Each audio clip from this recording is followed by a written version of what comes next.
All right, and we are live, I believe. Give me just a second to pull up my own live and make sure this thing's working.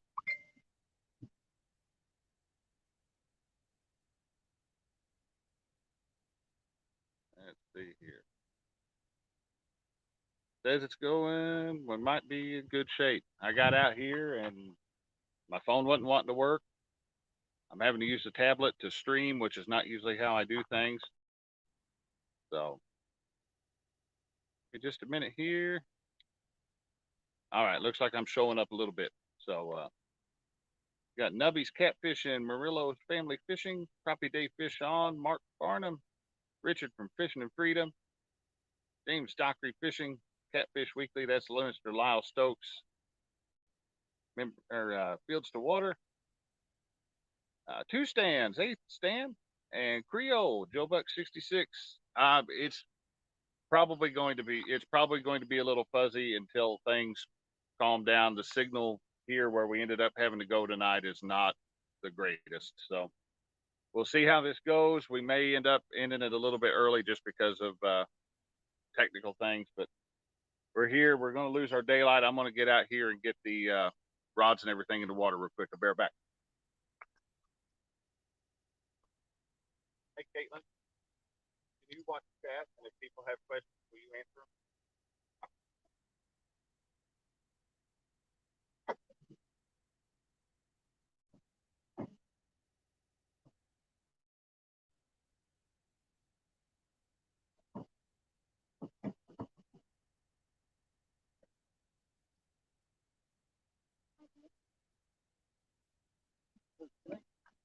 Yep.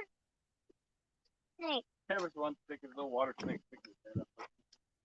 Mm-hmm.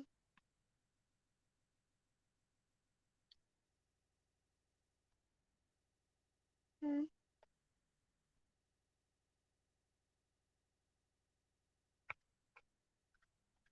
Got a line over here. Do what?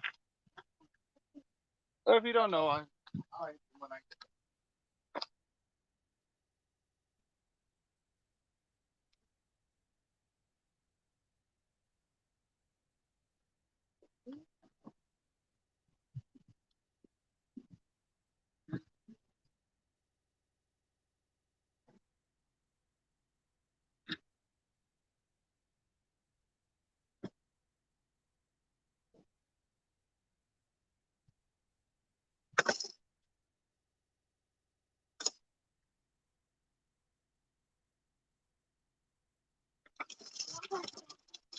fish start.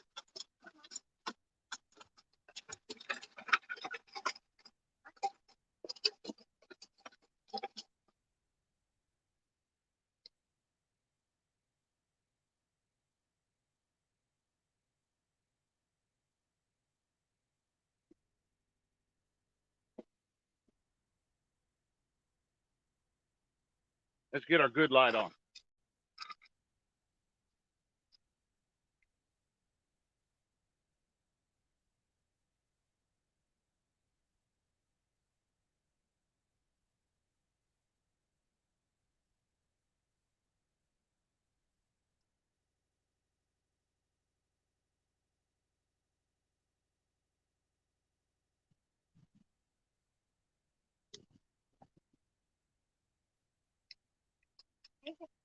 Because it's green. Kind of. My favorite color is what? Green. Green? Yeah, it more or less is. Mostly. I don't not real. Got Miss Caitlin fishing with me tonight, guys. That usually means a pretty good trip. Not always. Not always, but usually.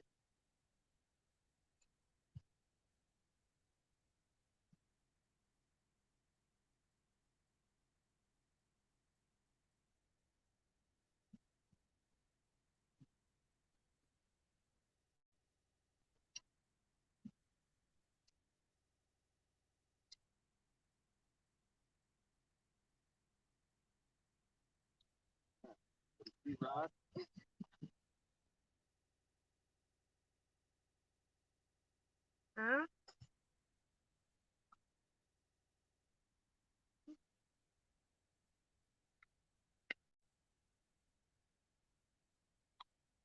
Bear with me, folks, and I'll be back there and check on the chat.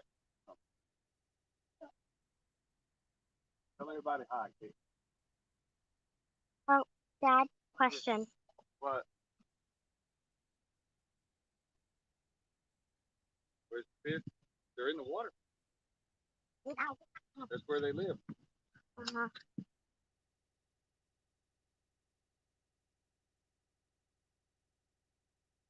All right. That going?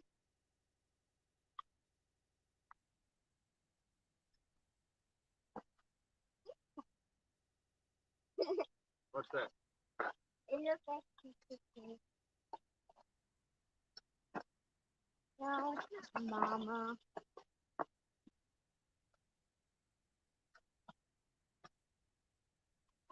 That. Eat it.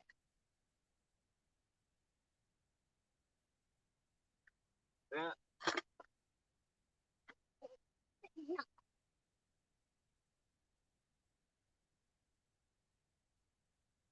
No.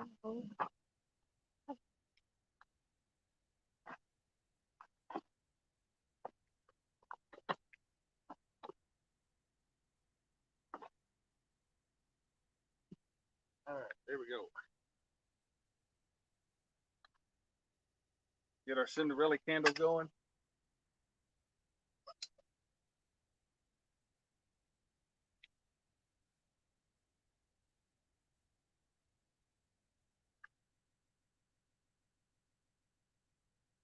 Oh, well, light. There we go. Got our old Cinderella candle. Kind of a little windier than I thought it was going to be. I don't know if we're going to stay lit or not, but we're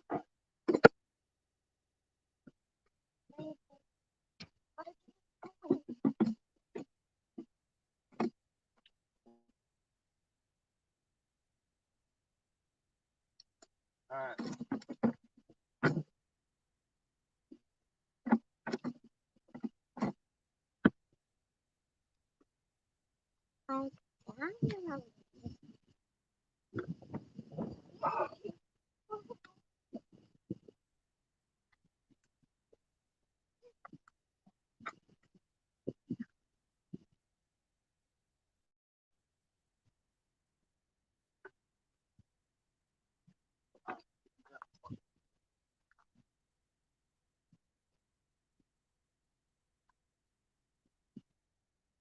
How many we got in there, Kate?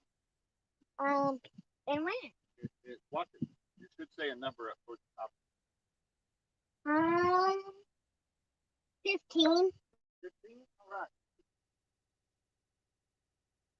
15.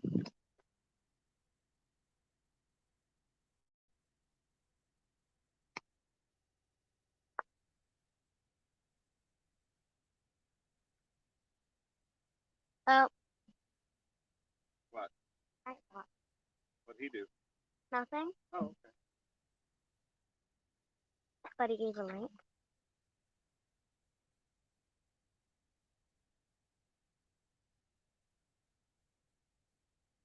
And guys, we would have been on time tonight had it not been for Parker Pursuits. I was inside the house.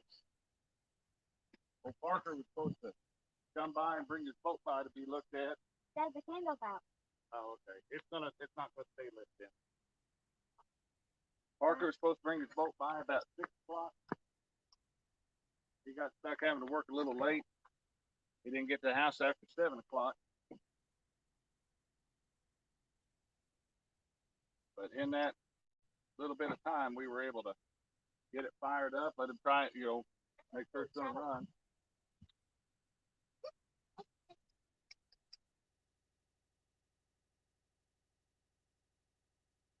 All right, got a rod down.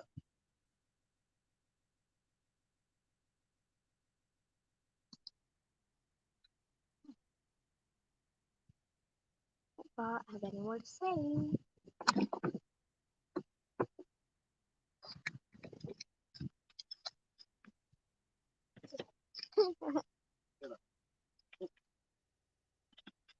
Bug really deep.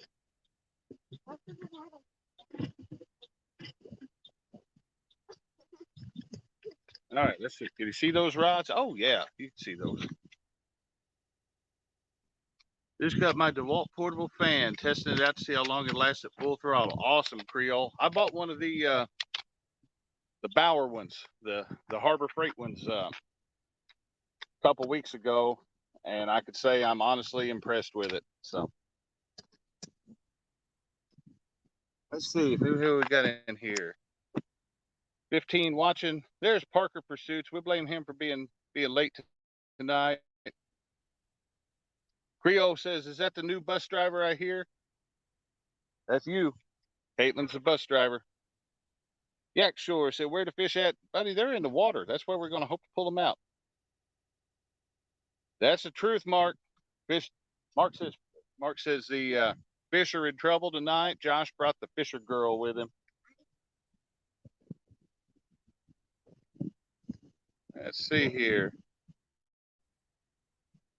If anybody would like to pop in and read chat, send me a message on Messenger. I'll send you a link.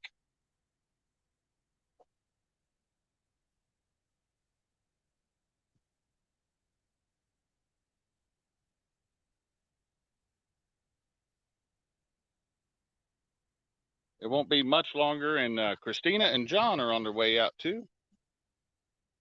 So, oh man, Creole. Yeah, that's going to last a while.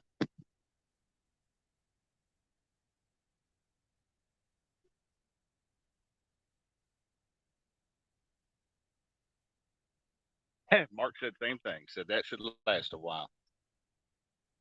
6 amp hour flex volt battery from DeWalt. Yeah, that's going to be a good one. So I will say this: I'm liking this little green LED light more and more and more the more I use.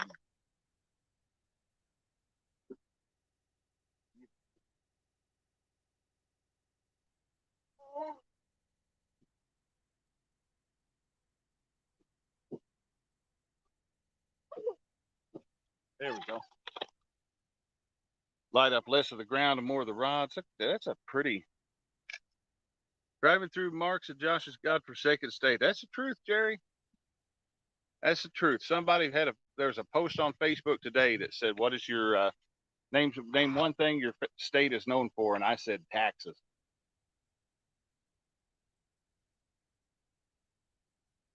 Thanks, Creole.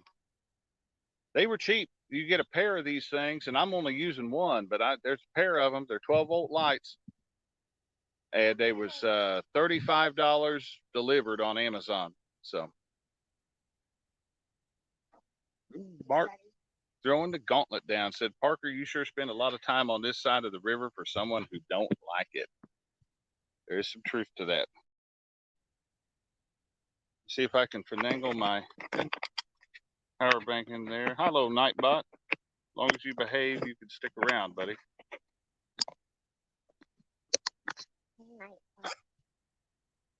There we go. Got the power bank plugged in. Come on around here. We'll tell everybody hi. Somebody they're seeing this place. Get over in the green light. You'll look green. You look like an elf, like James Doctor, or a leprechaun, like Doctor. Leprechauns aren't green. Oh, they were green, but they aren't green. Oh, I thought they were green. Oh, but the more the forecast on it, and weather 28306. Oh, Nubby's knows the old Nightbot. That's supposed to work. I'm not for sure how. I don't remember if you have to put a exclamation point in front of that though, Nubby.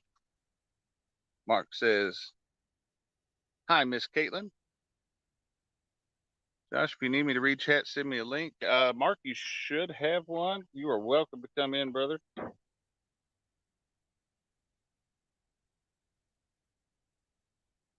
You get what?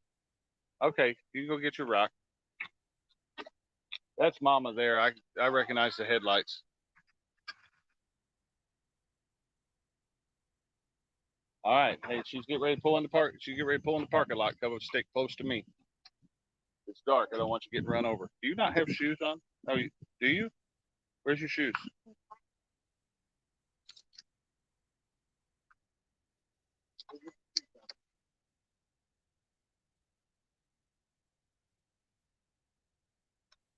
The wild girl of the forest running around out here with no shoes on tonight.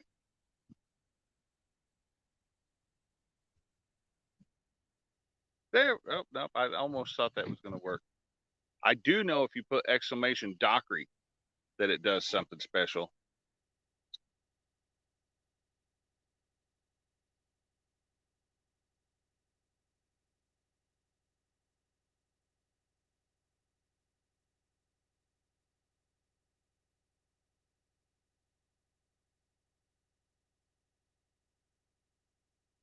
Thanks, Mark. I appreciate it, brother. Hi, John.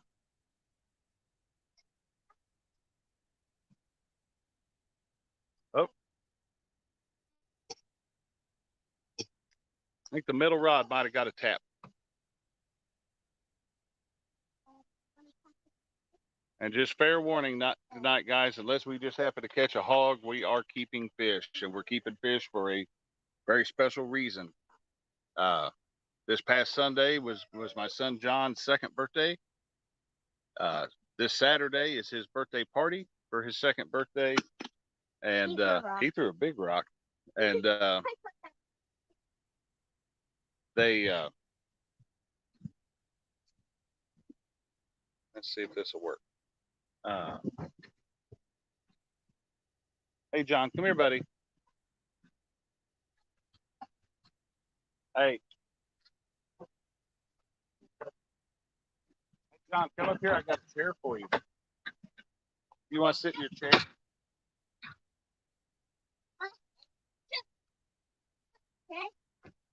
at this, John. I got you your own chair. All right, you tell everybody hi. Can you wave at them? They're in that camera. Can you wave?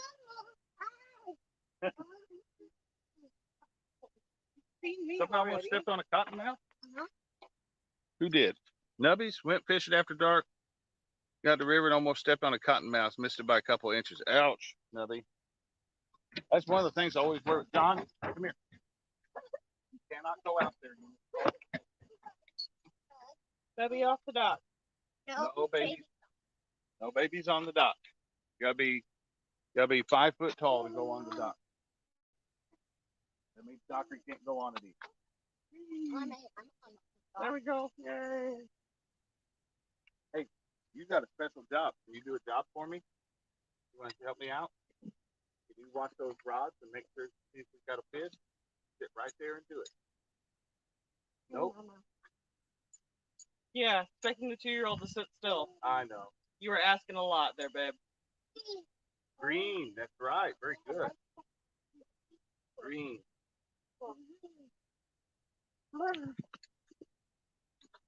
John, you're not going on that dock.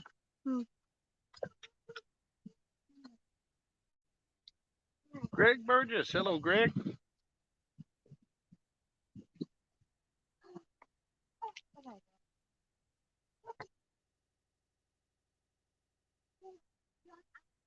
Oh, what the heck's happening here?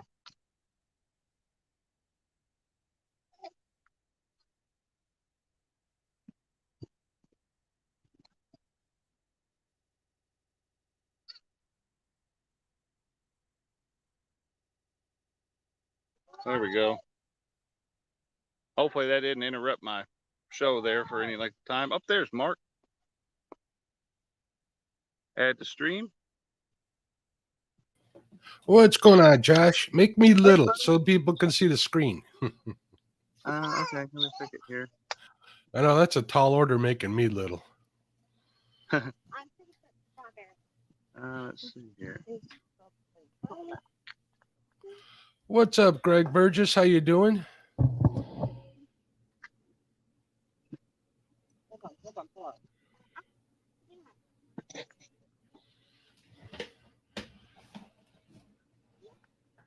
Do.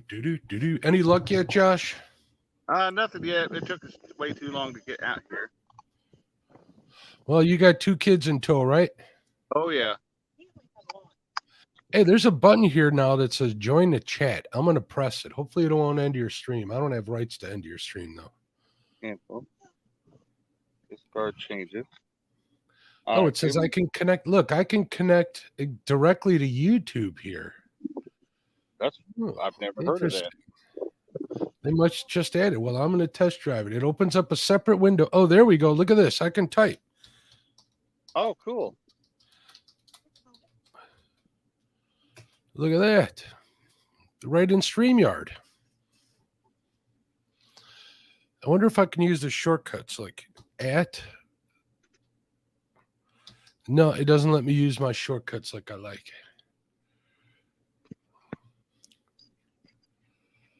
But I did have to go through and give them access to my account, but that's all right. They already have it. Yeah, Creel, every day, man. Who says you can't teach an old dog new tricks? Go rail on that dog. You don't know how to swim. Here, Sit by Mama. Mama got you snacks. Oh, Mama got snacks. Hi, Christina. Hi. Let's see here. Trying to. Caitlin, you were on dot detail. He's gonna follow you. Stay away from that dog. Look, Buck says, as long as you don't show your head, Mark, you will be little. John, John, buddy. come back here. Mark Barnum says, at least that dang heart is gone from the chat window. Yeah, that heart is a good idea, but they do need to put it somewhere else, like at the top of the chat window, I think, or in the corner of the live stream. No, Parker, I said hello to you earlier. I was just seeing if the shortcuts work because on my computer in a normal YouTube window, I can do an @ sign or a pound sign and like the first 2 letters of your name, and it'll auto complete it for me. So how come I use that all the time? It doesn't do it on a phone, but it does it on a whatchamacallit. See, it's really me. Hello, folks. There we go. It is not going to let me. I was trying to make a big, small layout, but we'll Like a custom one? Just use one of the other ones, like one of the giveaway type ones. Well, let's see if I can find one. There you go. Oh, That'll work. okay. Yeah, trying to make a custom layout from Android, I guess, is next to impossible. It just kept kicking out and going silly. Well, you know, from the web development stuff that I used to do, trying to get it across all platforms is a pain in the butt. So It's definitely a chore. it's like a different set of rules for everything.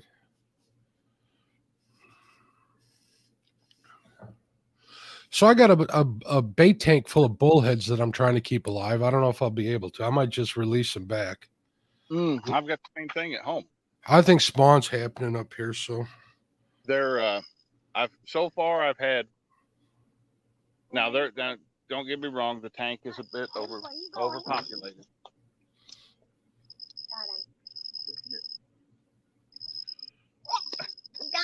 Okay, I got you. There we go. The tank's overpopulated because they're in like the holding tank, and we've had a few die, but it's been super hot here, and but we did find out that they'll eat dry cat food, so that helps. I can't get mine to eat anything. I got pond pellets and stuff, and they won't eat that. They'll eat live minnows though when I bring them. That's pretty funny watching them slam into the side of the tank. Oh wow, yeah. What's up, Steve? Hey, Steve, I sent you a message on Facebook in case you didn't see it yet. Yeah, we have a hard time getting minnows, so I don't know that I like bullheads enough to feed them minnows, but they have been. I put some of the dry cat food in there, and they've been eating them. Don't stand in the food. Sit down.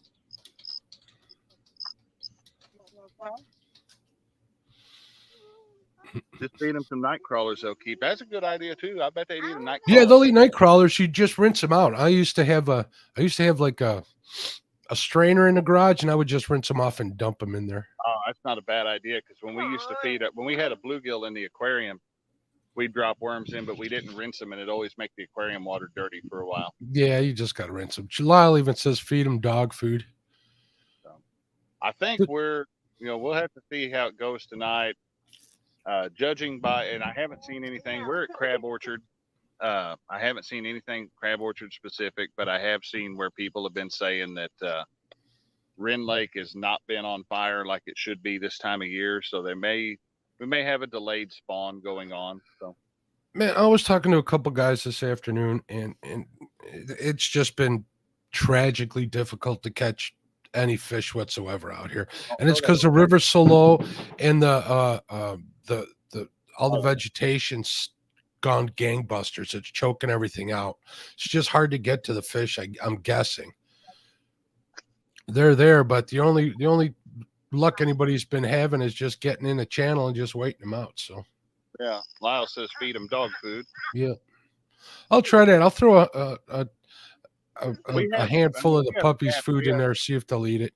We have dry cat food, and I mean, they come up and it floats on the top of the water. They come up and just mouth it along the top of the water and eat it. So, yeah, Mark, I tried feeding them like goldfish food for ponds, not koi food, but like goldfish food from Farm and Fleet for ponds and stuff. And, Farm and Fleet sells pond food, and that works pretty good, but I don't need, a 30-pound bag of it,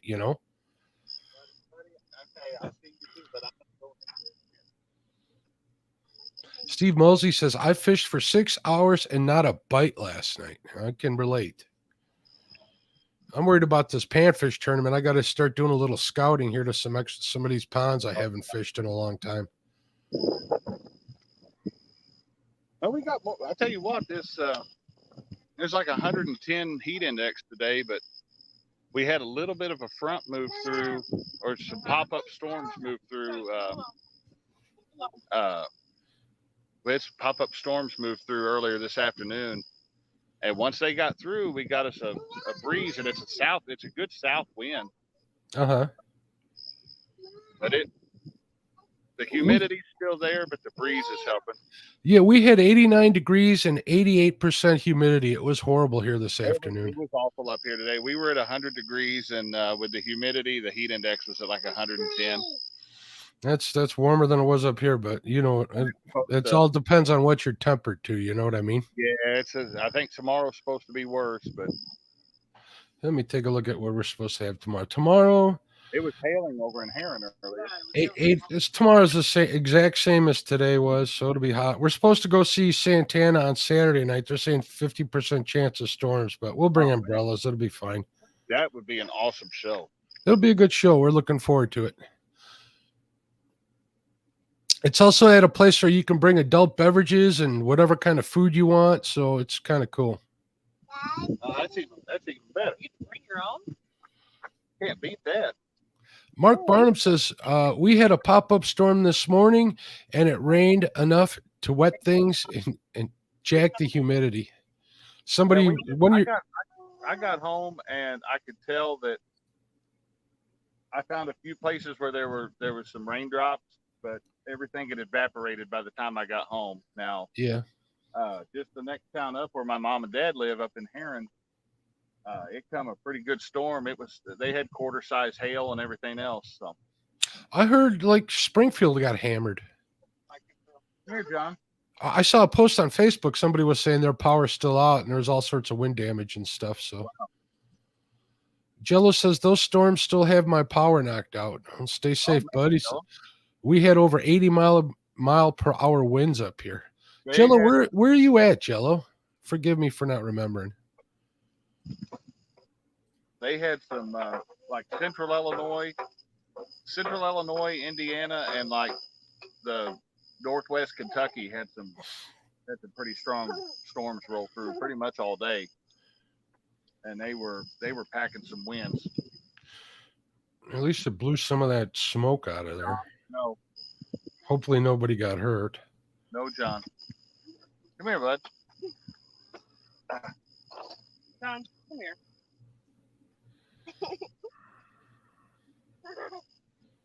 Nobody's going to chase you, buddy.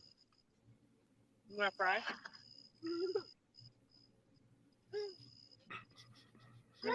Yeah, everybody. Jeremy just reminded us to make sure you hit the thumbs up. If you haven't Hey, hit the thumbs up, please do. Controller with the screen. Yeah, he'd throw a fit if he's in the stroller.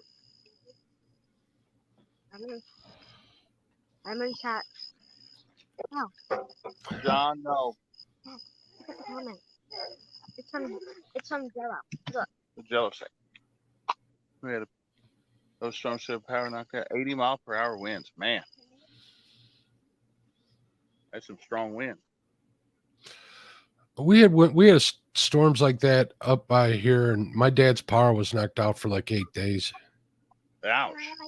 You know, a 20-year-old generator will run 8 days straight, but it won't start back up, Josh. Oh man, that'd be air cooled, wouldn't it? Yeah, it was. Yeah, I was gonna say, yeah. I bet by the I time- even had a box fan blowing on it the whole time.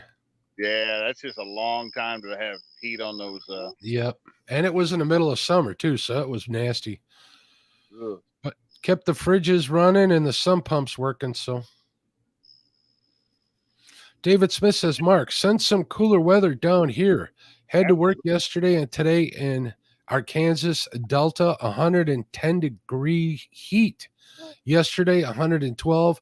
Today, from the storms, with up to 80-mile-per-hour winds last Sunday. Man. I'm flossing. Mark says they had a half-inch of rain in 2.5 months. Wait.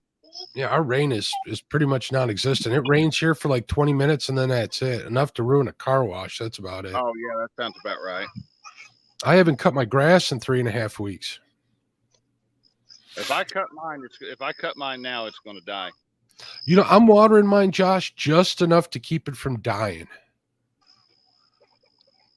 That's all I'm doing. 20 minutes every other night, and that's good enough. And I got a small front backyard, so it don't take much water to do that. So Let's see if this thing will let me. I learned my lesson one year. We had so bad that my whole backyard died out. I had to plant the Lyle knows. I was out there with a BB gun protecting it from the darn robins. They were digging out. They were eating all the seed I put down. David says it's still 91 degrees down by him.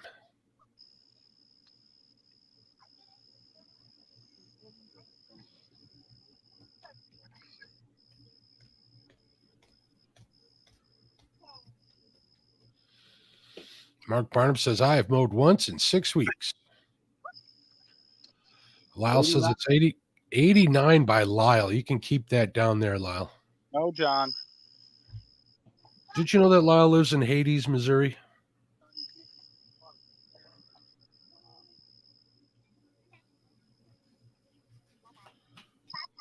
Bye-bye.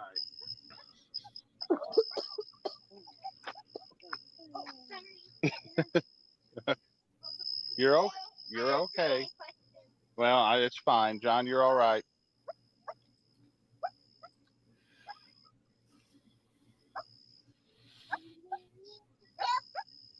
Mark Barnum says 81 here in in the western corn patch. Yeah, we're definitely getting into the hot time of year, you know. Nothing happened. Christina put down exclamation Jody. Teach Pontoon Jody to cook, folks. I'm an intelligent chatbot, not a miracle worker.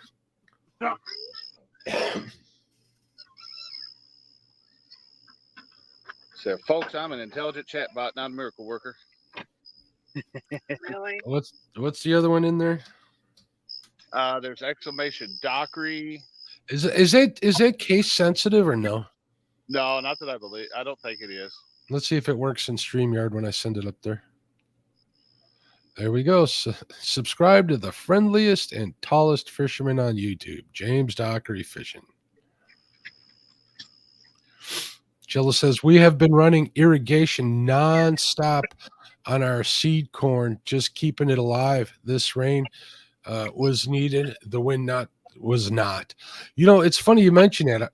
I drive through some cornfields. Well, actually, the marina I launch from, it's on a farm, and they lease the land to the surrounding farmers, and they're always saying knee high by the 4th of July. Nowhere near. It's barely ankle high here.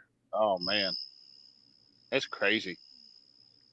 It's going to affect the cost of food even more. It will drive it up. I saw an article today, and I didn't realize it, but evidently there is a shortage on sriracha. Really? They said that the resellers on eBay and everything have been getting premium prices. Oh, there is the pepper growers tried to run a they tried to overcharge the guy who does that. I think I read a story about that a couple months They ago. said they had a chili shortage or something like that. So. Yeah, they had a chili shortage because it was kind of induced. I don't think it's weather related. I could be wrong though, but I know they were trying to run on him. Back in the day when McDonald's was thinking about having the McRib as a permanent menu item, the farmers in Indiana tried to overcharge him for pork. So they said, okay, never mind.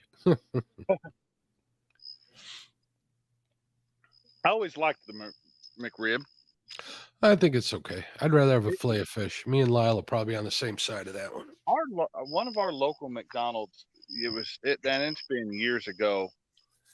They had Johnsonville brats one summer, Mm-hmm.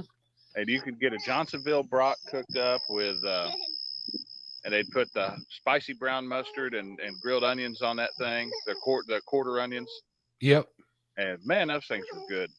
And it was a brat, so it was probably more meat than you'd get on a burger or something. That sounds pretty good. Parker Pursuit says, so hot today. Watch crackheads putting the copper coils back in AC units. That's got to go up on screen. David Smith says, wow, the corn in the Delta here is around 3 to 4 feet high. Yeah, it was hotter than a Milwaukee drill in a Southern Illinois pawn shop today. I'll tell you that.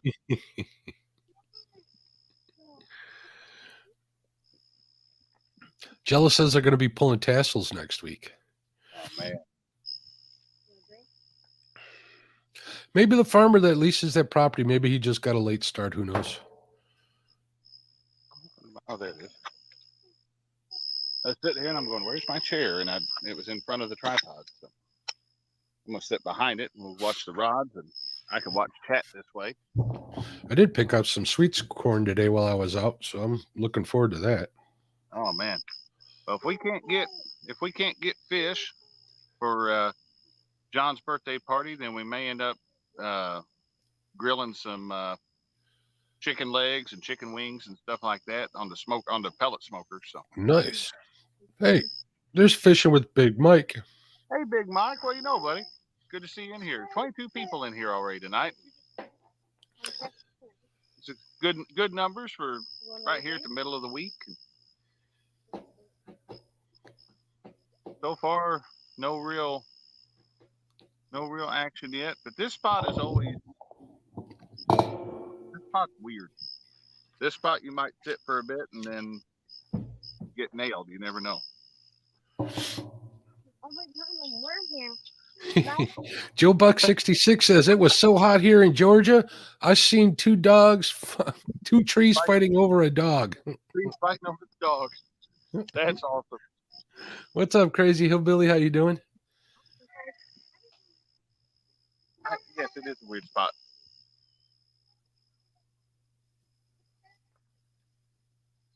Are you stuck? That's because you ran out on the dock and got in trouble. Now you're in the stroller.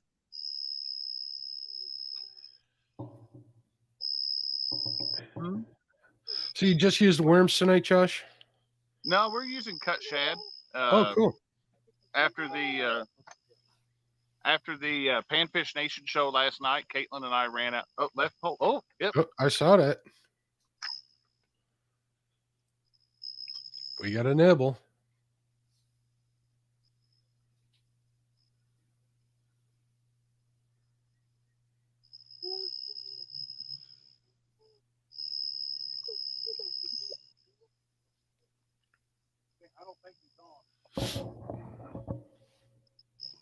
Welcome, Greg Burgess. How you doing? Greg Burgess says hello from South Louisiana.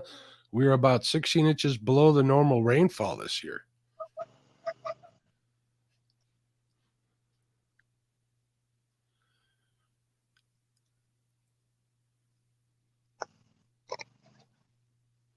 It's Now, missing a lot of rain. mute this real quick. All right, but that is not, I don't know how low we are, but they keep saying rain. We had rain forecast for all week, which is why I'm not out fishing today. They were saying rain, rain, rain, rain, and there's We had nothing. somebody on a side-by-side show up, and So you fishing for channel cats for the party already? yeah, fishing for channel cats for the party. So, Nice. hey, come hold the light for me. Real quick.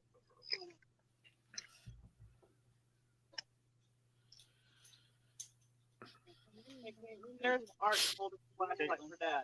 You got to shine the light where I'm trying to. You had me thinking about frying some fish on Saturday night, and then I remembered we had to go to that concert, so that's not going to happen.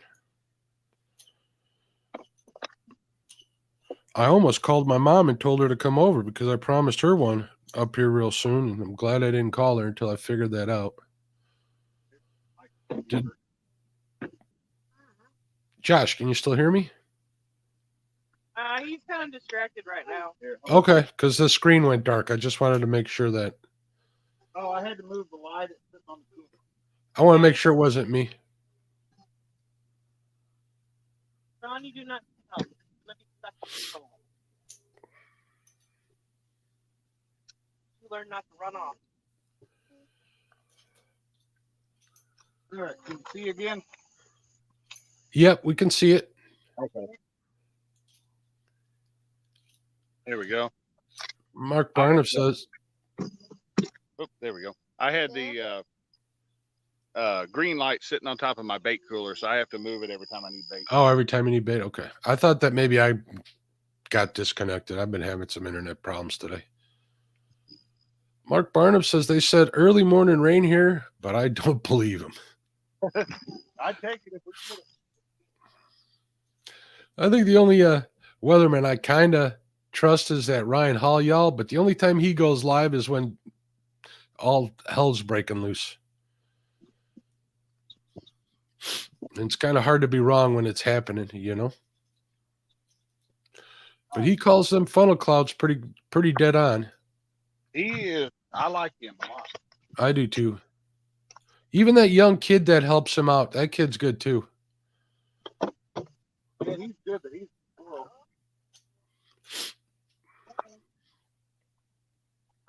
He's a little weird for my taste, but I like Ryan. So You know, I you know what, real quick, I'm gonna go check out his channel real quick. I think his last live stream had like some ungodly amount of views. I was watching him the other day. I'm trying to think of how many was on his live stream, but it was. It was ridiculous, like 30,000 I've seen in there before. I think he had like 60 or 70. All right, the one he did yesterday, one day ago, had 731,000 views. That's crazy. But you know what? Back there, And the one before that had 1.1 million, Josh. He makes Parker look like an amateur. I know. Parker Pursuits, y'all. Hey, did you see our buddy Richard over at Fish and Freedom got to 1K today? Yes, he did. Guys, if you haven't checked out Fishing and Freedom, go over and help him bust even higher over that 1,000 mark. There you go. He got a ton of subs today. I was surprised. I went to get his link to share out his channel to help him out, and I got a phone call. It was a conference call, ended up lasting like an hour. Totally forgot about it. I went back on there. I'm like, holy smokes, he's over $1,000 already. I'm like, how the heck did that happen? Then his last video took off pretty good. That real video he did on that. The Timu, I watched that video yesterday, or when it hit, and I was looking. I said, "Man, the Richard's got to be getting close to 1,000," and I think he was at like 945 or something then. And then he posted this afternoon. He hit 1,000. I said, "Man, that's a real good day on there. That's close to 6 subs or whatever."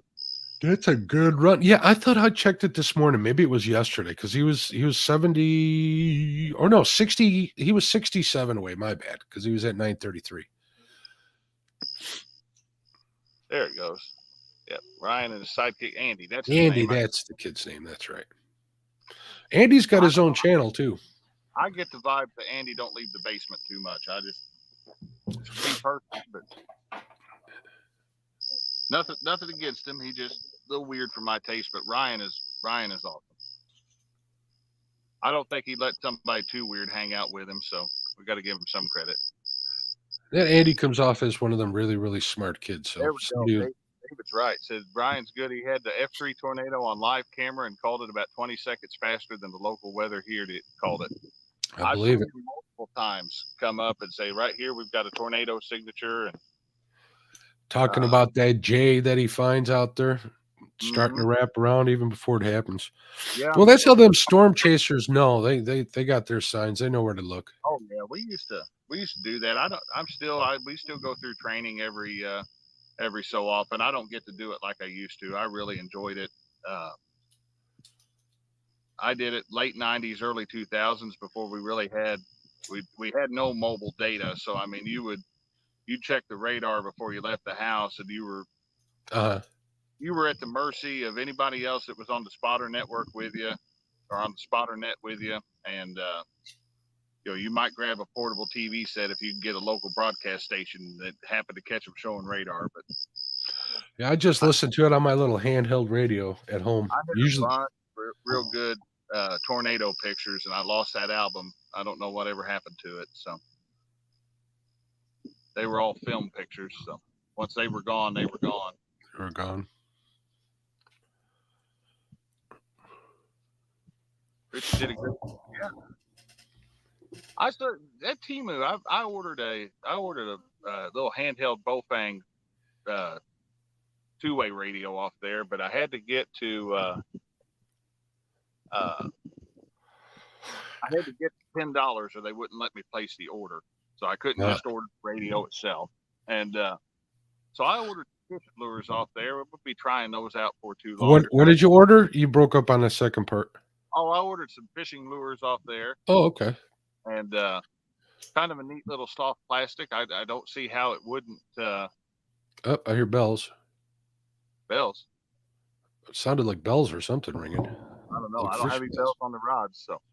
Right. I did find something awesome on Amazon the other day. I'm going to get me some things for when I'm bank fishing, and if they work like I think they work like I think they're going to work, it's going to be a really cool little thing out here. So nice. You know what you could have done? I was just thinking is bought a few of those Bofangs and just sold them on eBay. They'd only let you buy one at that price. Oh, that's it. Okay. Yeah, because I tried it first. They were like $1.50 or $2 or whatever. I tried to order like 10 of them.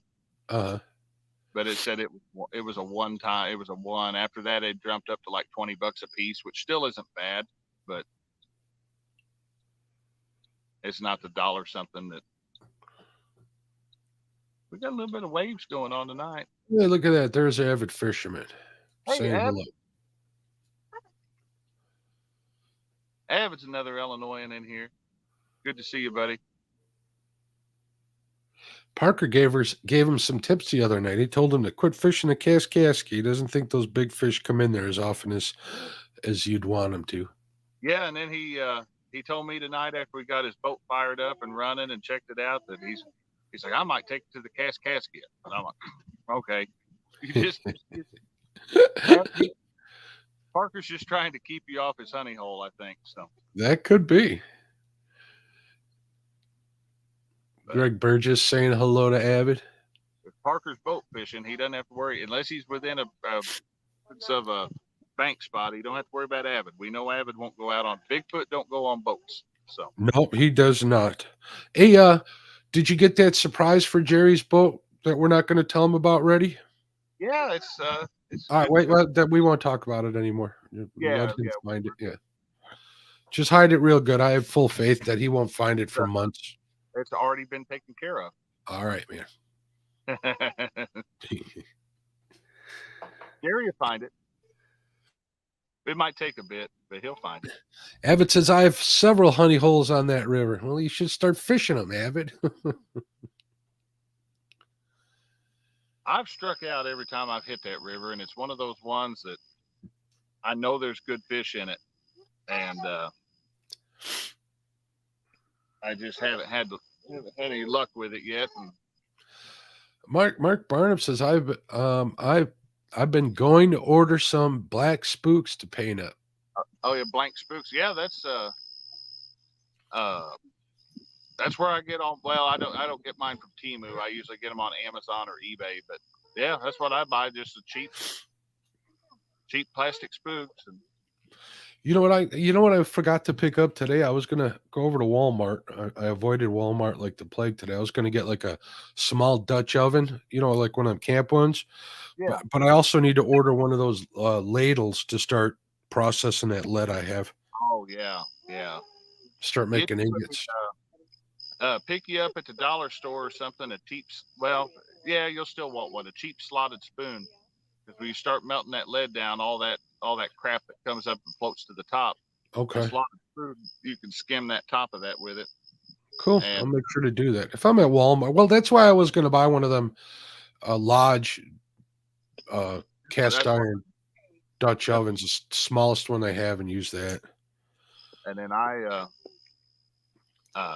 lots of guys use different stuff for fluxing their lead, and I used to dump motor oil in there. It works. I ain't gonna say it doesn't work, but motor oil is expensive now, so I buy toilet wax rings.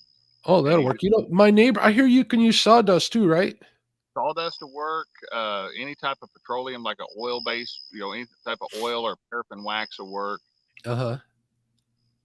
Motor oil's neat because you'll pour it on there and you'll watch it spread out across the surface of that lead, and it'll just instantly, or it'll spread all out, and then it'll catch fire and it'll burn. And I just let it burn until I've got a black film on the top of the lead pot. Then I just start, skimming that off. Yeah. You can see yourself. It looked like a mirror. Yeah, my neighbor's a carpenter. He said he'd let me take as much sawdust as I want out of his shop vac. IKEA. Parker says he's not going to Mississippi until he gets a trolling motor. Lyle says, "Don't do it. Don't do it, Mark. You can get them cheaper on eBay." I'll have to check that out, Lyle. I didn't think about eBay, but yeah, that probably makes sense. But I think I might have paid like $20 for mine at Walmart. So it was, and I walked in and walked out with it. So yeah. I just want to be ready to go because that's going to be a fall or, early winter fall project. I ain't going to mess with it now. David Smith says, Mark, why not get one of those pouring pots for your lead for jig tie company? I do have a pouring pot, David. I'm not I do have a pouring pot, but that's not how you want to process lead first. No, from my don't understanding. process an electric pot. You want to process it over. Yeah, you want to melt it down and clean it out as good as possible, and then pour it into ingots, and then use those ingots in the pots. I'll tell you from personal experience, putting any type of contaminated lead in the lead pot, it don't take long for it to mess up that lining on that electric lead pot, and then it just starts getting bad. But I'm going to start now that the boat's gone out of the garage. I'm going to start going through everything and cleaning that garage out and getting my workbench back. It's kind of buried with a bunch of stuff. So did you get the other boat sold today? Yeah, I got the old boat sold. It went out the door yesterday. So nice. Congratulations. Thank you very much. Oh, Josh, now, I got about a full tank of gas in my boat, my new one, right? Right. And it'll fit through the garage door. Really? Yeah, it's settled at 2 inches. Awesome, man. So, but the wife's got the idea that she wants to put her car in the garage, so we may let her do that. I keep it covered. I keep the boat covered outside, so it should be all right. I think I'm going to reposition the second and third rods there. They've been out since we got started. I didn't get a good throw on the third one at all. All right, yeah, I'll keep the people in chat occupied. Josh does like not Nightbot. He was messing with it the other day, and he hasn't taken it down, so I imagine he likes it. Yep, that's right, David. I'm cleaning them first. Cleaning the lead first before I use it.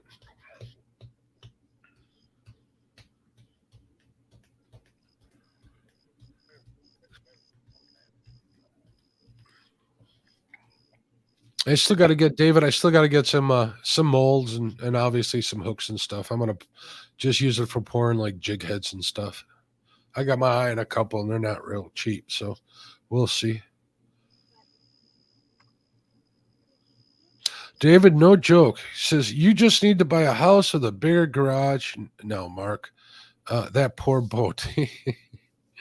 Real quick, David. Here's the deal. This is the first house the wife and I bought after we got married together, and we had planned it's a smaller house as far as the garage goes and the property goes. We had plans to get a bigger one when we had kids, and unfortunately that never happened. So we kind of stayed here because we didn't need more space.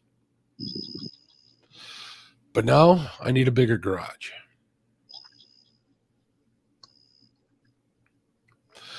It's not that the garage is small, it's just not deep enough. It's like just under 20 feet by like 2 inches deep wise, which is pretty All right.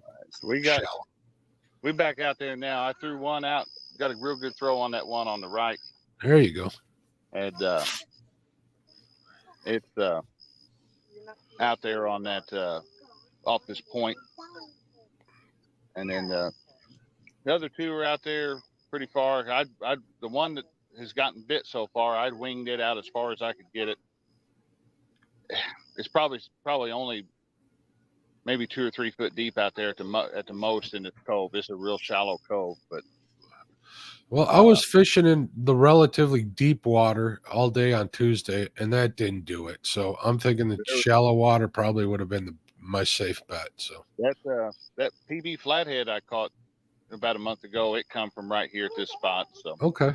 There's a creek channel runs out from the main lake, or runs out from into the main lake all the way through this neck. It's a neck itself's about a mile and a half long. So Parker says he stopped at McDonald's in Illinois and had a guy offer to buy the boat. Did you sell it, Jerry? You better not have.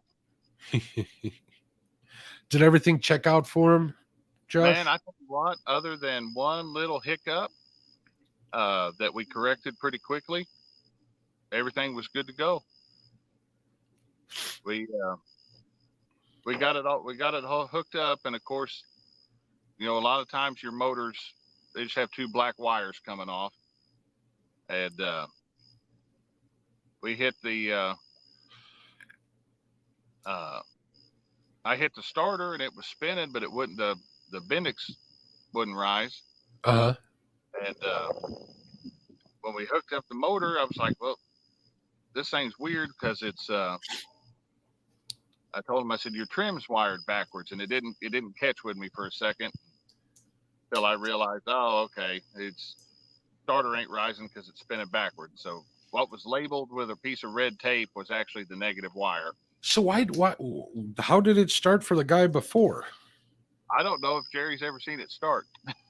Well, even before that, the guy either did it on purpose or the guy never had that thing started. They were unhooked whenever we come over. Okay. This one labeled with a red wire, with a red piece of tape. If he knew that was the negative one, then I think good. But it's been relabeled. Christina brought out some fingernail polish, and I painted a red plus sign on the positive wire for Jerry. So good deal. Jerry's got a nail polish boat for anybody that wants to give him a hard time. I thought maybe Jerry pulled some nail polish out of his purse. Oh, that sounds better. Yeah, Jerry. I sent Christina to get nail polish, and Jerry said, "Don't bother. I have some." So, well, I kind of figured he might not want to use it since he's got that million hits and all that YouTube money. He might have the high dollar nail polish in his purse. Christina said she has a bottle in her car now, so it was nice of Jerry to give it to her. So I moved my hand just in time. She was going to try to put some fingernail polish on me, and I was like, I didn't know what she was doing either. I just happened to move my hand. She's like, "Oh." My nieces did that to my toenails one year when I was napping. Oh man! Just like you were talking about your film, the photos you had on film. There's like some 110 negatives somewhere with pictures of me with my toenails painted. Oh, that's funny. I bet we could do some photoshopping on some of those pictures of Lyle. I'm sure Dockery will give them to you so you can have some fun with them. Dockery sent me a few of them. I've got Downward Dog and a few others. So David Smith says, Josh, I had that happen to me, and it was one little ground wire not connected. Hauled it to my mechanic to have him look at it and laugh, and then I was on my way back home. Yeah, I'd rather the mechanic get a laugh than hand me a big bill. So Exactly. What I've learned through snow plowing, Josh, is if it's an electrical issue in an item like that, whether it's a snow plow or a boat or a snow thrower or whatever, it's usually the ground. Ground will mess you up Yep. faster than anything else. Lyle said, "Watch it now."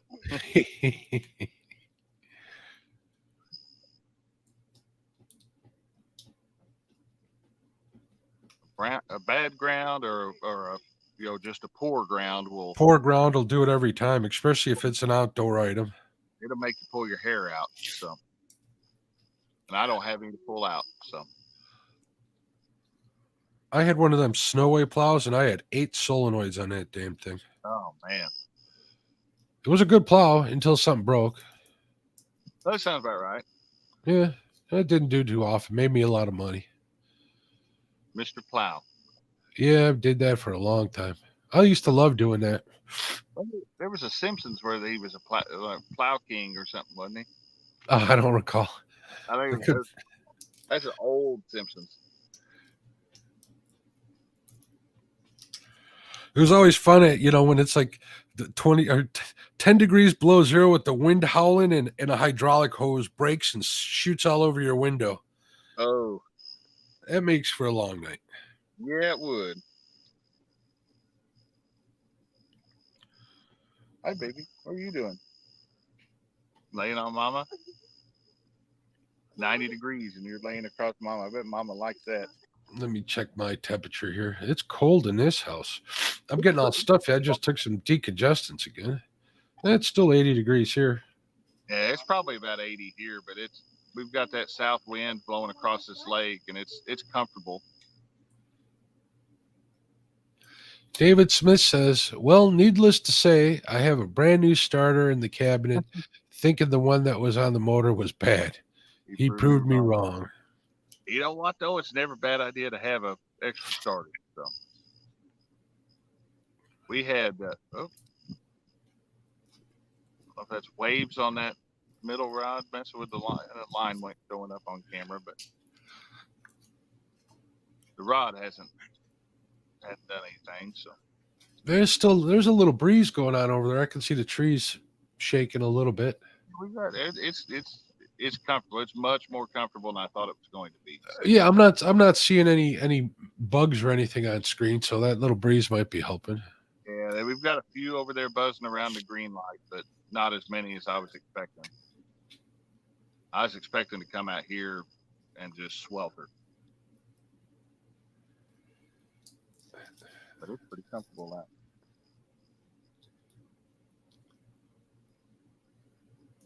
Hey Josh, I want to step away like for 2 seconds. I'm gonna go and get a tissue and blow my nose. Okay, I see. I'll be right back.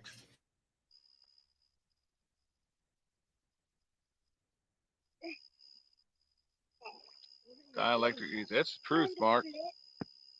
Dielectric grease be your friend on electrical connections. That's absolute truth.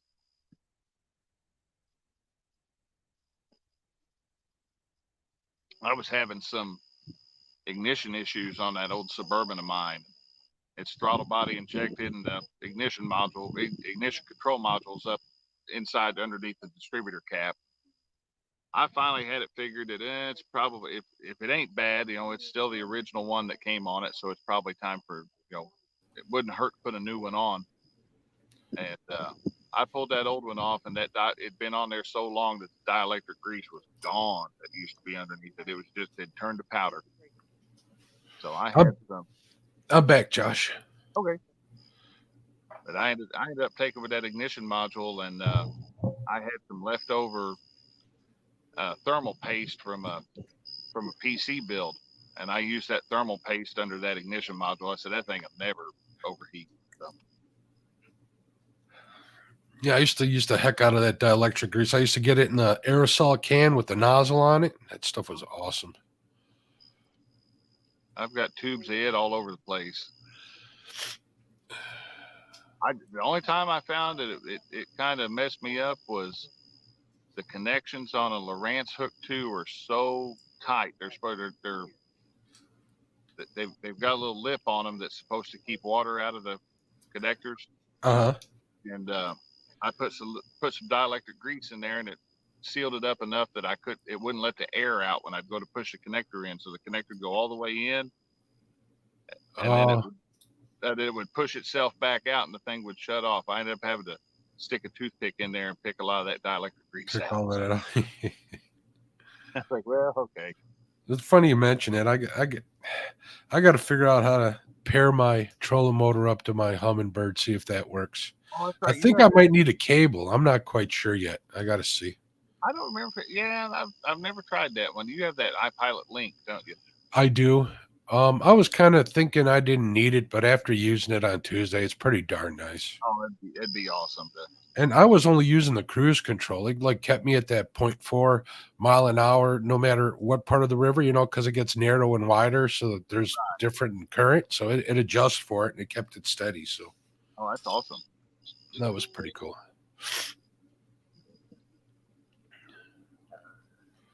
What's he doing?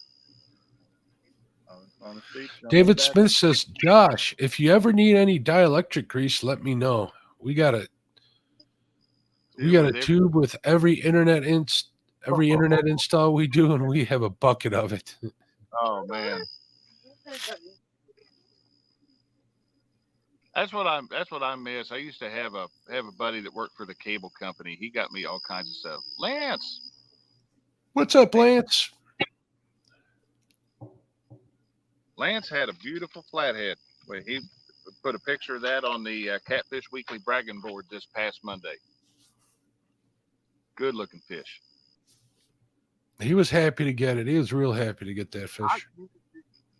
I don't think it's possible to be or to not be happy when you catch a flathead.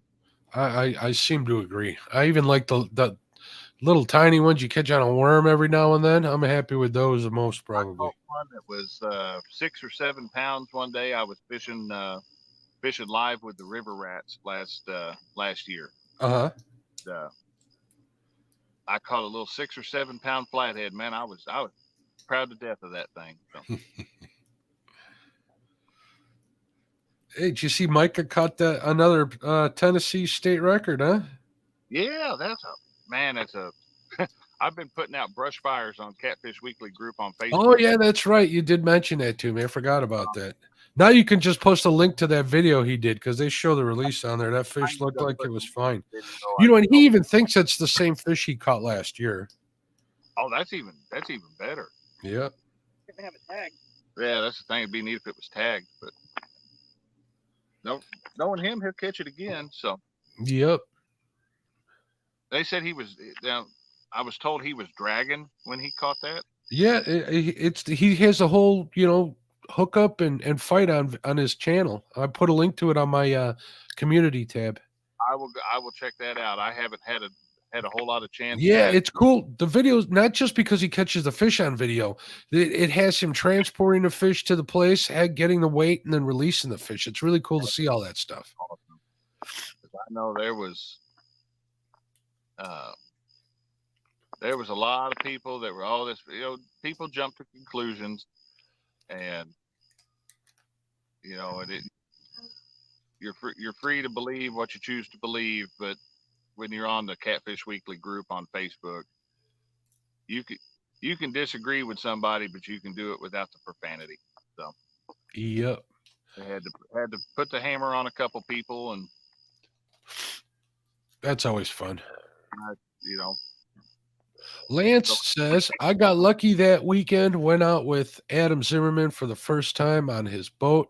then 2 more from, and then he got 2 more from the bank.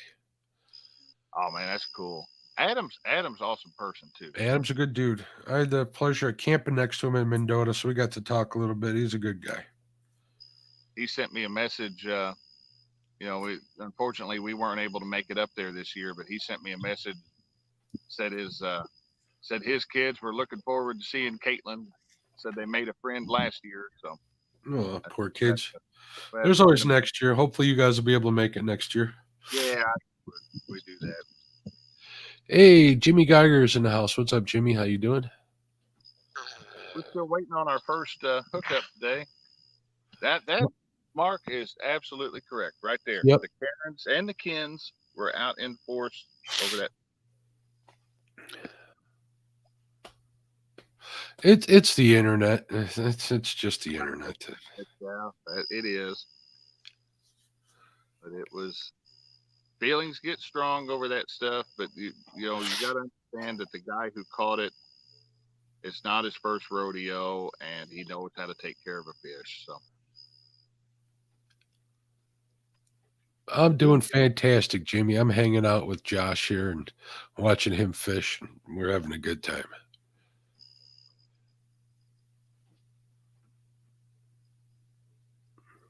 yeah, we were going to go to a different bank spot tonight that might have chances are probably would have produced a little better for us, but this one's about 10 minutes from home, and the one that I'd planned on going to was closer to about, with the construction, it could be 40 minutes.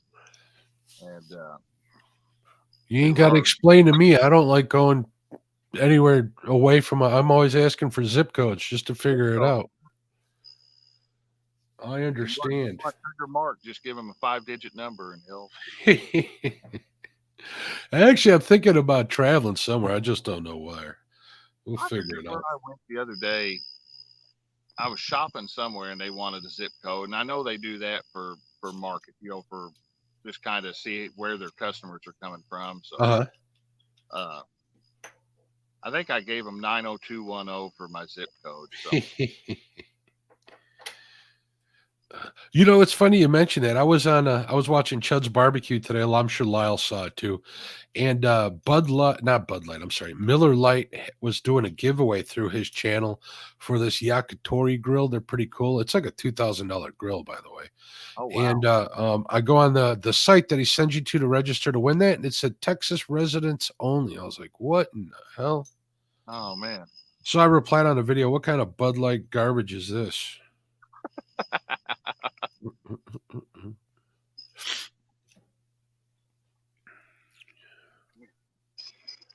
Yeah. Gatorade. It was hot today. Mark Barnum says, with the river level here, I got to drive 30 miles to the Missouri River. Missouri River is one of my destinations. Well, I'm talking about traveling here soon, somewhere I'm during this spawn. So right. Maybe go up north, try to get my hand at some walleye again. Thank you, David. That's definitely a good reply. Nightbot's doing his thing and he's being nice, so we're going. The first experience we had with Nightbot, I put him on the channel, and the very first time we went live with Nightbot active was our bass tournament back in March. And Heath and I get to the lake, get out on the water, and my phone starts. We hadn't even got into StreamYard yet, and people are messaging me going, "Hey, Nightbot is in chat and he's timing everybody out." I'm like, okay.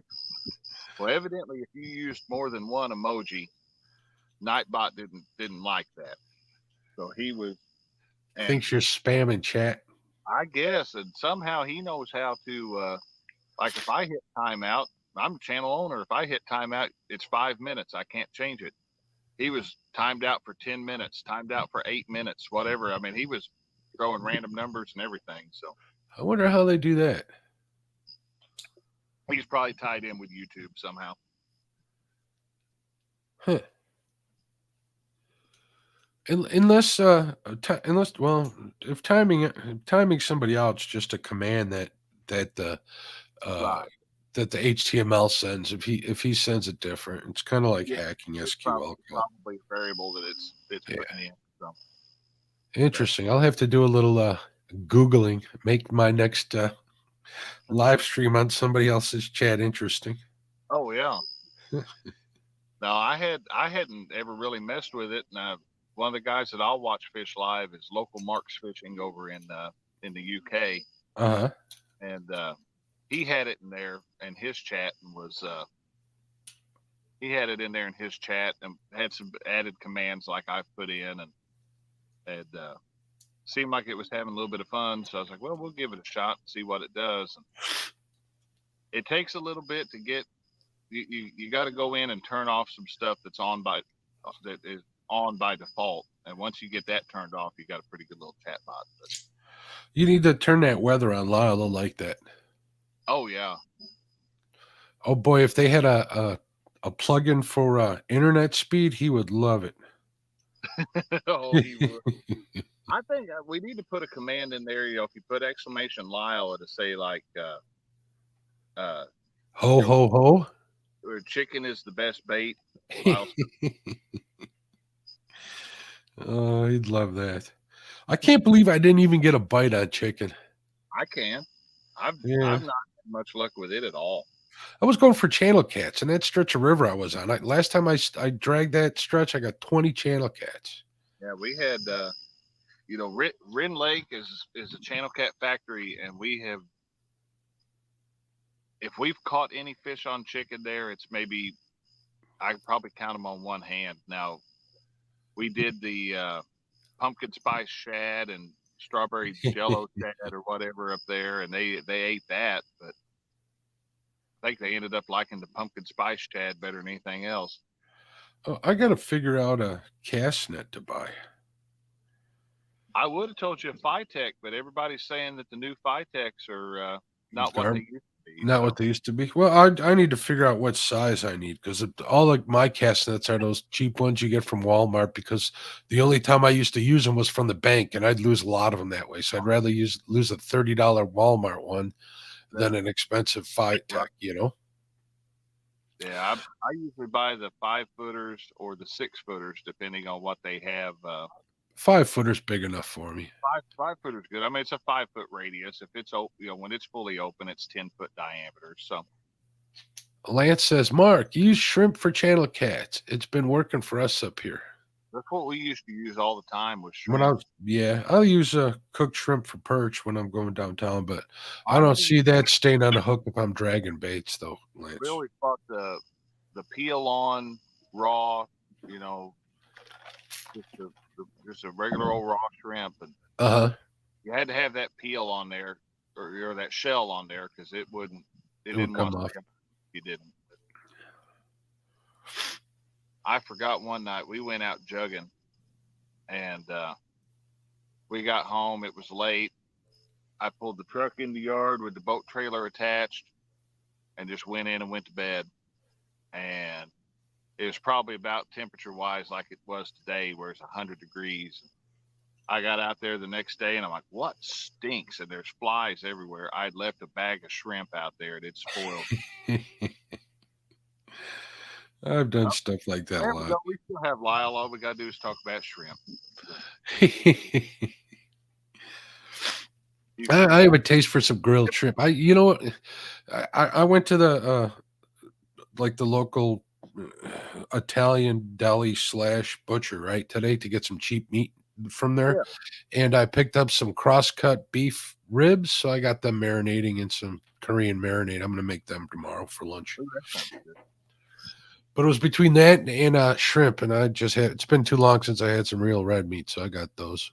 There was somebody the other day. I watched one of those Facebook reels, and he was talking about. I forget what it was he was making, but he made something with hot dogs, and I mean, he basically ended up smoking these hot dogs for like 3 hours. Had them wrapped in, had them smothered in barbecue sauce and all this other stuff. And I'm gonna tell you, they didn't look bad, but I got to the comments section and somebody said pretty much what I was saying. He said, "Man, you just spent 3 hours of your life to cook a hot dog," and I'm Yeah. like, Well, 3 hours worth of pellets. That's a lot of that, pellets to waste that on ain't. hot dogs.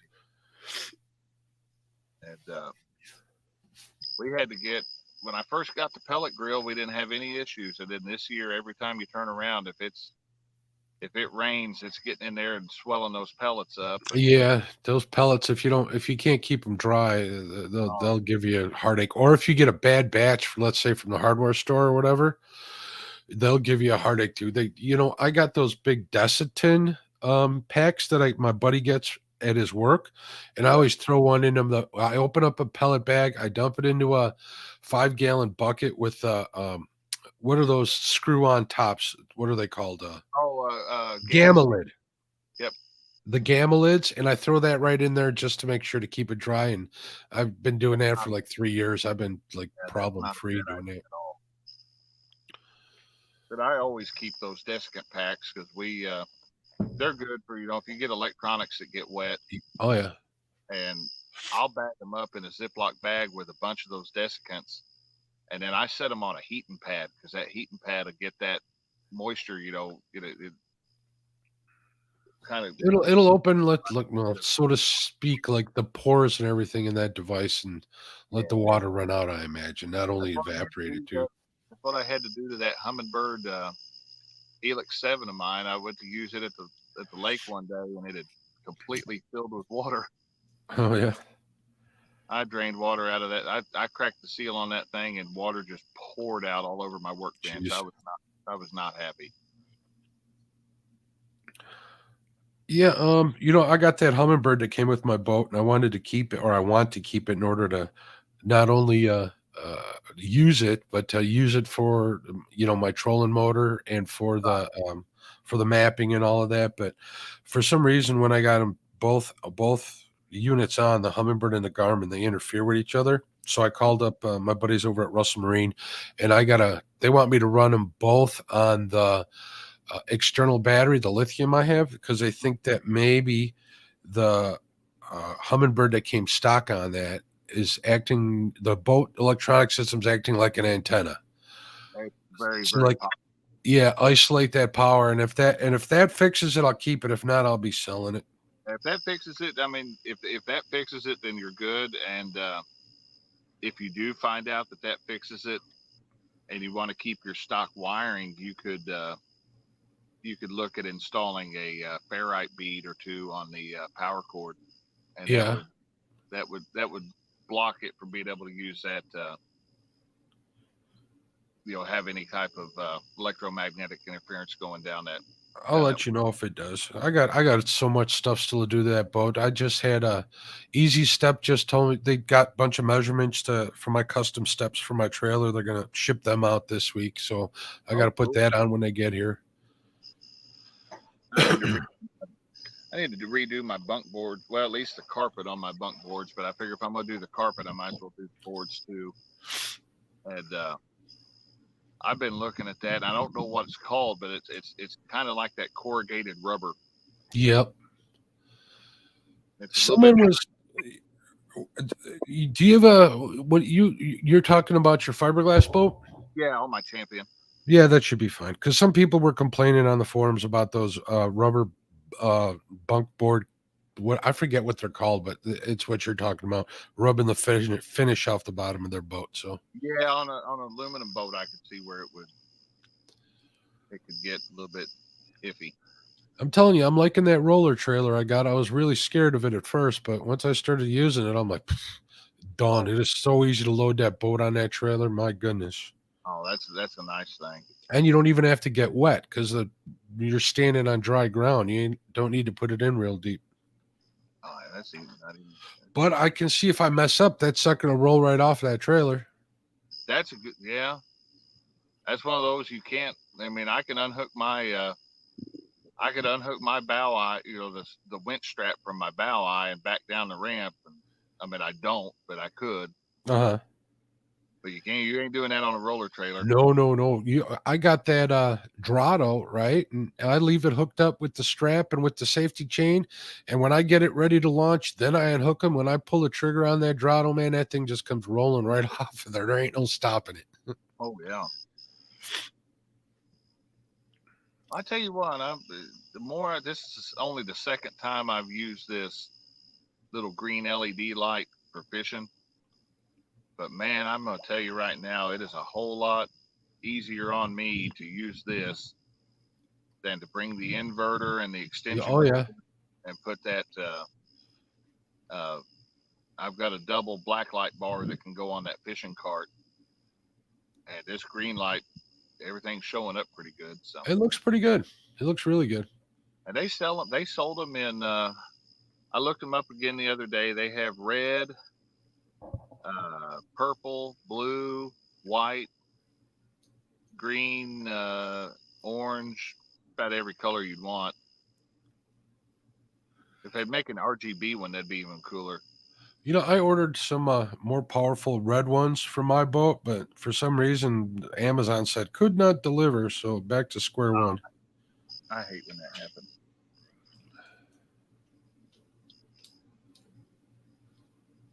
Yeah, I'm gonna get up in the morning and try to. I'm gonna hit Rend and try to drag some baits out there on the flat and see if. I probably know what's going to happen because the Rend Lake Fishing Group's been saying that they're not really cooperating. So they said Well, maybe they'll turn on for you tomorrow, but that'd be nice. you know they got to turn back on some way. And I always look at the ones that I'm after out there on that flat. They're usually too small to be spawning anyway. So how much do you need for the party? oh, last time I think I brought home 13 of them last time, and then I had a couple bags of crappie. Oh yeah, I know I cooked crappie because I printed out your logo and then put. Oh yeah, arrow. that's right. I remember that. That's right. Yeah, I printed out Mark's Catfish and Crappie logo, and I put an arrow going one way and an arrow going the other, and then I put it on the table, and the plate full of catfish was, getting pointed at. The plate full of crappie was getting pointed at. It worked out good, but we had too much fish. I mean, I don't remember what we did. Oh, hey, come back here. Any idea how many pounds you had? At least the catfish I caught, they were all averaging probably 4 or 5 pounds a piece. I had probably 13 of those. So, by the time you clean them out, figure half. So I probably had, being conservative, probably had 20 pounds of catfish I cooked up. That's quite a bit. And, I always think like a quarter to half pound per person. we can eat some fish in my family. So Yeah.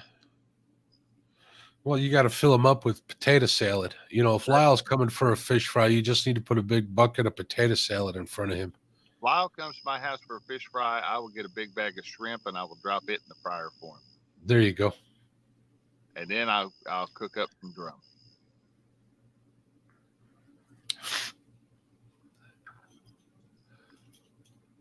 I wonder if Lyle's tying jigs tonight. Ooh, I don't know. I sent him a link earlier too. Thought he might hop in, but maybe he's busy tonight. So Could be. Lyle says, "Oh." But he's always welcome.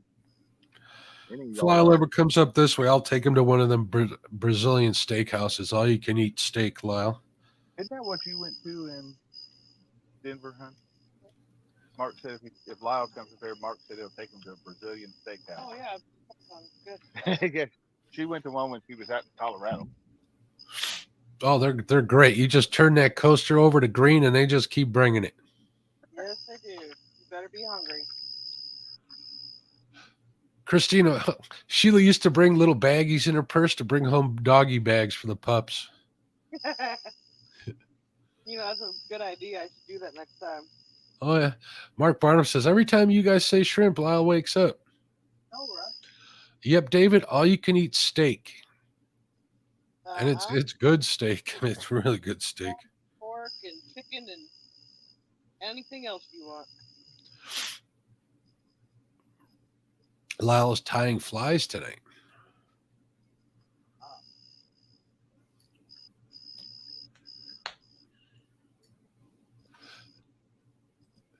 I'm gonna get me one of those little bitty Christmas trees this year, and Uh-huh. I'm gonna make a Lyle Stokes tree. I'm just gonna decorate every branch of that tree with a fly. Or shrimp. Dude, that might stink though. Lyle needs, well, fake shrimp. Lyle needs to tie a shrimp fly and see how that works. There we go. With we know that's what you leave out for Santa Claus, though. If you want to get good stuff from Santa Claus, you leave shrimp out. Caitlin proved that back at Christmas time. I bet your rum wouldn't hurt either. Hey, you got to have that bottle of rum there too. Oh yeah, That was a fun video to make. I'll tell you. that was a fun video to watch. But John being little bitty and putting those cookies out. Caitlin coming down there with that rock music and putting down a bottle of rum and a big old plate of shrimp. And that definitely was your family in a nutshell right there. It was perfect. yeah, it was. We've got an idea for this year's Christmas video. We've kind of come up with a couple little ideas there that I think we can make work. So I got to work on my video workflow one of these days. Now that I got the boat and I got a little more room to set things up and do a little more video in it, I got to figure out how and what to do with it, you know? My problem is I get out there on the water and I just want to fish. yeah.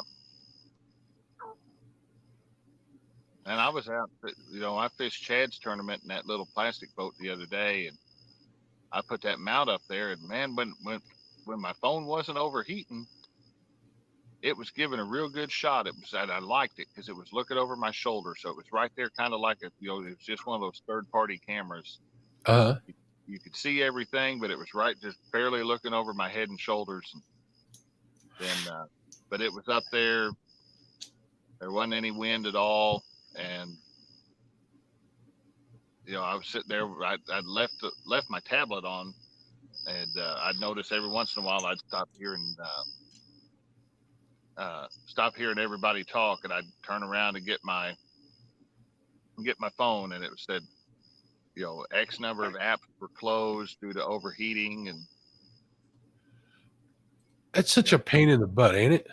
you can only fit so much on that little plastic boat. So I didn't bring that phone cooler of mine. I have no doubt if I'd brought it, I probably would have been okay. But Just answering a message here.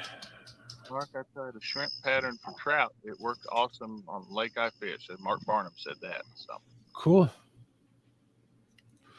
There's a gentleman who Wisconsin Trout Fisherman is the name of his channel. Real nice guy. He offered to take me trout fishing. I'm like, I'm too old to be trousing through the streams with him. He'll go walking through those streams, and he makes his own spinners. They're pretty cool. And he really kills them. He really kills those trout in them streams. Man, I bought one time, and I paid entirely too much for it.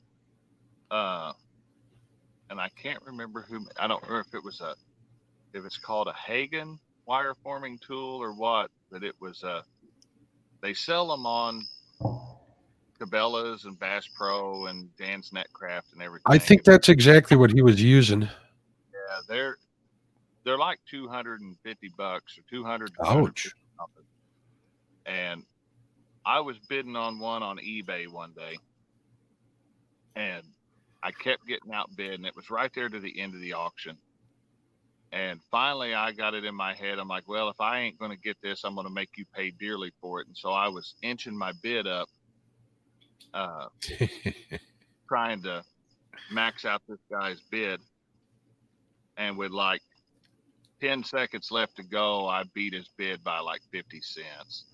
So you got one? Oh, yeah. It cost, for a used one, it cost me like $190 that day. Ouch. And But hey, you got one. It's still cheaper than brand new. Well, that's true, and it works good. I don't use it a whole heck of a lot. I used it to make some specialty buzz baits for bass fishing instead of the typical, A-frame or number 4 frame wire that a buzz bait would be. I made an inline one. It looked like an inline spinner, just on a Okay. large scale. And instead of a spinner blade, it had a buzz blade on there, and it had a casting spoon trailing behind it. And that spoon helps it, that smooth bottom, wide bottom on that spoon helps it get on plane real easy. You can run that buzz bait just as slow as you can. I mean, just plop, plop, plop, plop, plop through the water, and the bass just explode on it. But the place I was getting the blank spoons, they can't get them anymore. They quit producing them. So, Huh. I think I remember seeing not one with a spoon on there, but an inline buzz bait like that back in the day. Bass Pro Shops used to sell something like that. I I thought think I remember seeing it in the old catalog. that's where they used to sell. They used to sell them with. Well, I know they sold them with a spoon on there, or one of the local guys here was making them because I was out fishing this very lake one day with my grandpa, and I hadn't had a bite all day, and he hooked a fish. We were scouting for a tournament he was going to fish, and he hooked a fish, and I was probably 11 or 12 years old. I'm like, hey, I'll reel it in. So he handed the rod over to me, and he's going, hey, this is nice fish, this good fish, and we got that fish in, and it was probably, we didn't have a scale, but he had some chart that he took all these measurements on it, and that fish by the chart should have been around between 9 and 10 pounds. Wow. And I'm like, are you going to have this mounted? This is a 10-pound fish. But he's like, nope. He goes, next week, this is a $5,000 fish. He released it, and he didn't catch it in the next week in the tournament either. So, I know some lakes have they like tag a crappie, and let's say if you catch it on X weekend or between such and such a date, you can win a big cash prize. I think that'd be kind of cool oh man, that'd be neat to do. I was watching Richard Jean, the fishing machine, one day, and he'd caught one of them, and he just let it go. He's like, "Nope, I don't need this. We'll let somebody else win the prize." Oh, wow. Pretty cool. I like watching him. I do too. Except when he does that whole Elmo thing, it's like, I'll just fast forward past this. But other than that, he's pretty chill when it comes to fishing. He's good at what he does. I guess I don't know the Elmo thing. That's when he does he acts all crazy, pretends he's somebody else. Oh, I haven't seen that one. Well, he does it in almost every video, pretty sure. I may have seen it. It may not just be ringing a bell to me. Maybe one of those I'd have to. 217. What's up, bud? Well, man. Another Illinoisan, right? Yep. Illinois dominating in here tonight, but the fish ain't cooperating. So. No, that's typical for Illinois. Everybody's having a hard time this week, Josh, that I've talked to. I don't know how far south it goes, but up here it's been terrible. The smallmouth, they're killing the smallmouth. I just picked up, and I tell you what, if I can't get any cats tomorrow, then it may be a bass day. Attaboy. Go. I mean, because we took my buddy Heath's boat out last week or week before, something like that, and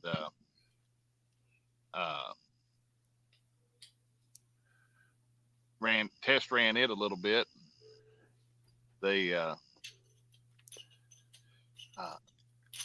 We decided to fish while we were out there, and I think I put 3 or 4 in the boat on a plastic worm, so they were definitely doing good. Well, yeah, I haven't done a lot. I've barely done any bass fishing, to be honest with you. But the bass fishing that I've done is usually smallmouth, and I'll use one of them. What are the TRD? The turd. Like a Ned rig or something. Ned rig, that's it. And those things are pretty deadly. Any dummy can catch a fish on a Ned rig. The Ned rig is literally. I've had the most luck with a Ned rig, and I've never caught a smallmouth. We don't have them near, locally we don't have them. I can make a drive to Kentucky Lake or something and pick one up. They're one of my bucket list fish. I want to catch a nice one, but Lake of Egypt, I started throwing a Ned rig over there, and it was a matter of throw it out there, let it sit for about 30 to 45 seconds, and slowly reel and just kind of pick up on the rod. And if you have a fish on, great. If you don't, reel it up, throw it somewhere else. They were just dead sticking that thing was all it took. They'd come up and grab it on their own. Yeah, they like that thing sticking up out of the ground like that. They think it's like a worm or something trying to burrow, a hole. I guess I don't know. But what I usually do is I'll leave them sit like you do, but then I'll just drag it at like 6 inches and leave it. Drag it 6 inches and leave it. Well, I saw 217 said he's sitting there listening to the generator. Means that weather must have got his power knocked out too. So hopefully that comes back on soon for you, man. Sorry to hear that, 217. It's an inconvenience as long as everybody's safe. Yeah, there was some very nasty storms. I was looking at the radar earlier today, and there was a massive line of storms went through up there. Yeah, I think 217's like all of central Illinois area code, ain't it? I'm pretty sure. Couple hours north of us, I think you start hitting the 217 area code, and it runs almost all the way up to your neck of the woods. So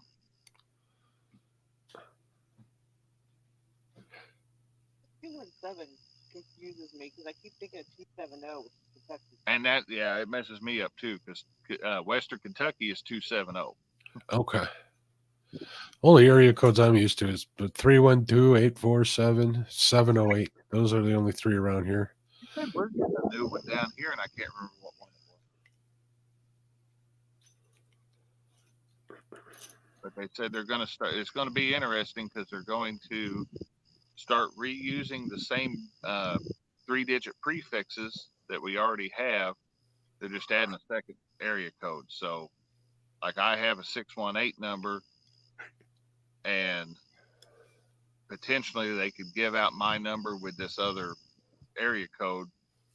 And like in addition to the area code, or just a different area code? no, they're adding another one. They are almost out of telephone numbers down here. Yeah. So they said they're going to have to add another thing. So at Bloomington 309.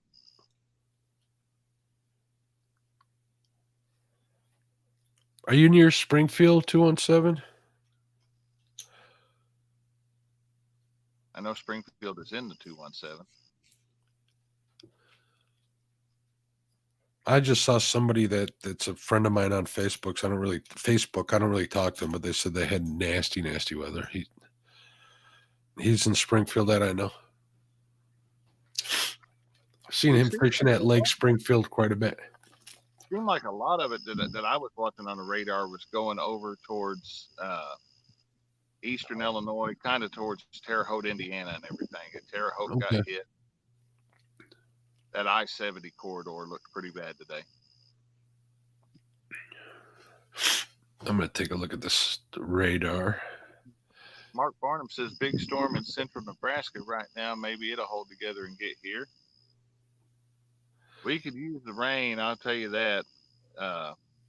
I've been itching to get out and launch the boat down on the Mississippi at Cape, and they are.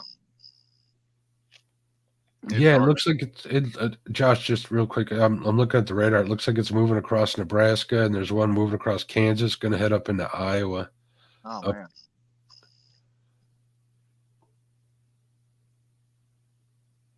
I was trying to pull it up on my phone, but I'm getting like zero signal out here on my phone. It might even get here.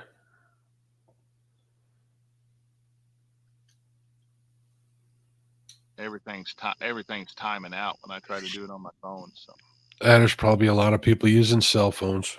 Yeah, we've got a campground right over here next to where I'm fishing. So okay. And I've got it's going between 1 bar and 2 bars. So 217 says Springfield declared a state of emergency, curfew from 10 p.m. to 5 p.m. for Springfield. Man, I wonder what the curfew's for. They did that down here after the May 8th, 2009 super derecho went through. Yeah. Power was knocked out everywhere, and they put a curfew in place. The first night, everybody obeyed it. They kept it in place for a better part of a week. By the second or third night, nobody was obeying it. They were starting to Well, get. I mean, what's their reason behind it? I guess is what I'm asking. They basically want it.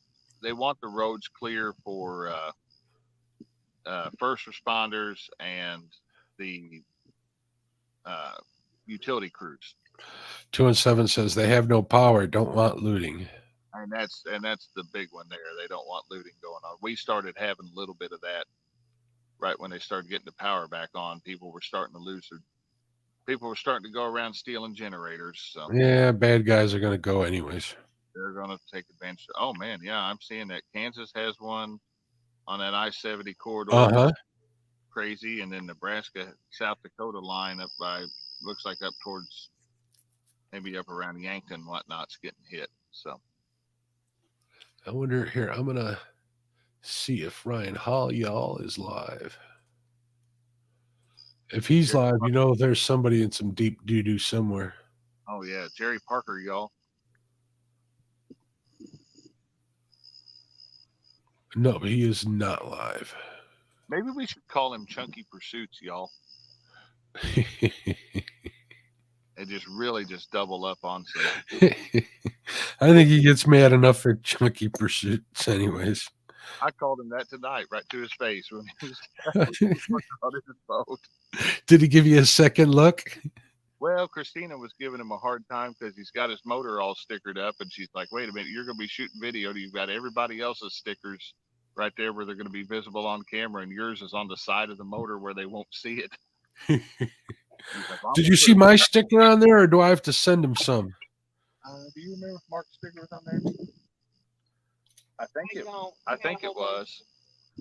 He had one of mine, top dead center on there. Martin was right there on the front. He had Fields to Water on there. He had a Fraternal Union sticker on there. Oh, I need to get another one of them from you because I had the other one on my old boat. The one with the bonehead. He had the one with the bonehead.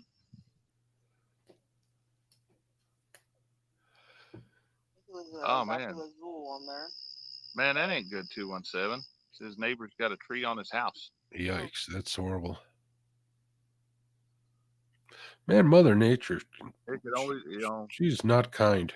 It can always be worse. So we can insurance to pay out. We can fix houses. We can, we build a new house if we have to, but we can't replace people. So yep.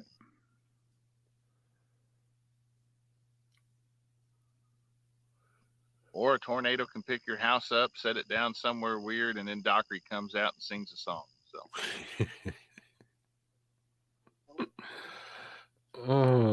remake the Wizard of Oz. He'll be golden. He's an angry little munchkin. As long as they give him residuals. Not on it, in it. Ooh.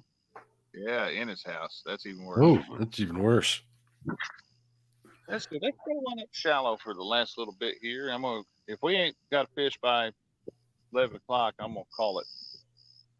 That way I can get some rest. I didn't get hardly any sleep at all last night. So. David Smith says you only hope insurance pays out. Ask me how I know. That's the truth. Yeah, you're absolutely right. Yeah, Josh, you're probably better off getting some sleep and hitting it early in the morning. Nothing yet, Steve. Steve Mosley asking if there's any luck. Nope, not yet. I need Steve Mosley luck. 217 says, yeah, insurance companies are crooks. I've had State Farm for a long time, and they've always paid, so I can't complain. You got to pay a premium for them, but.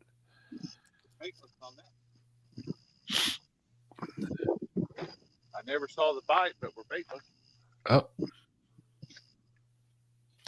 Is your shad soft or is it still pretty firm? Oh, it's still firm. It's been good heavy ice since we got it. it's one of those that they crunch when you cut them. So. Good. You know, so I think that sometimes crawfish really take shad off of hooks too. If you leave it lay too long, especially in shallow and weeds and stuff that come crawling out of there. I was fishing with live bluegills one night, and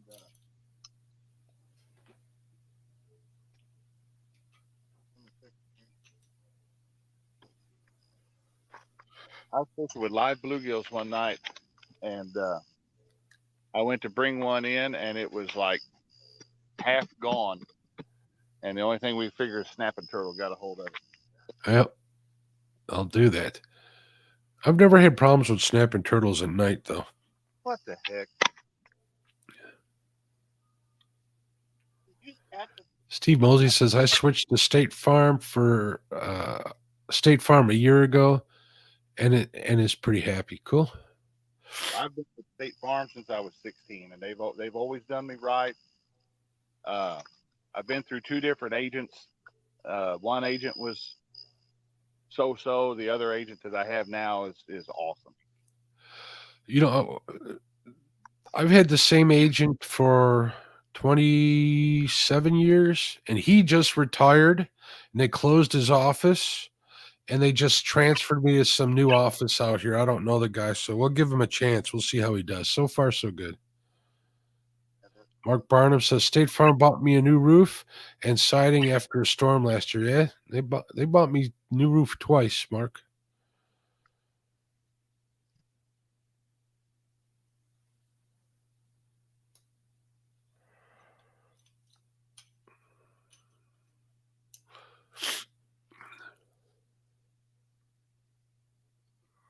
And I'm at that age where they don't charge me as much as they used to as far as rates go.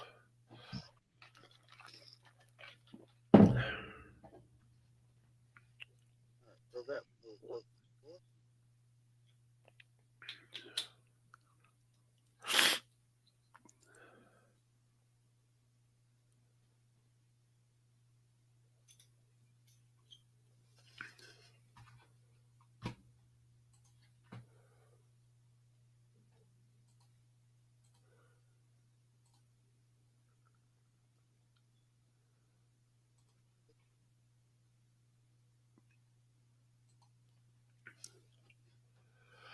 Josh is casting them out one last time before 11 o'clock. He's going to hang out, see if he can't get something. A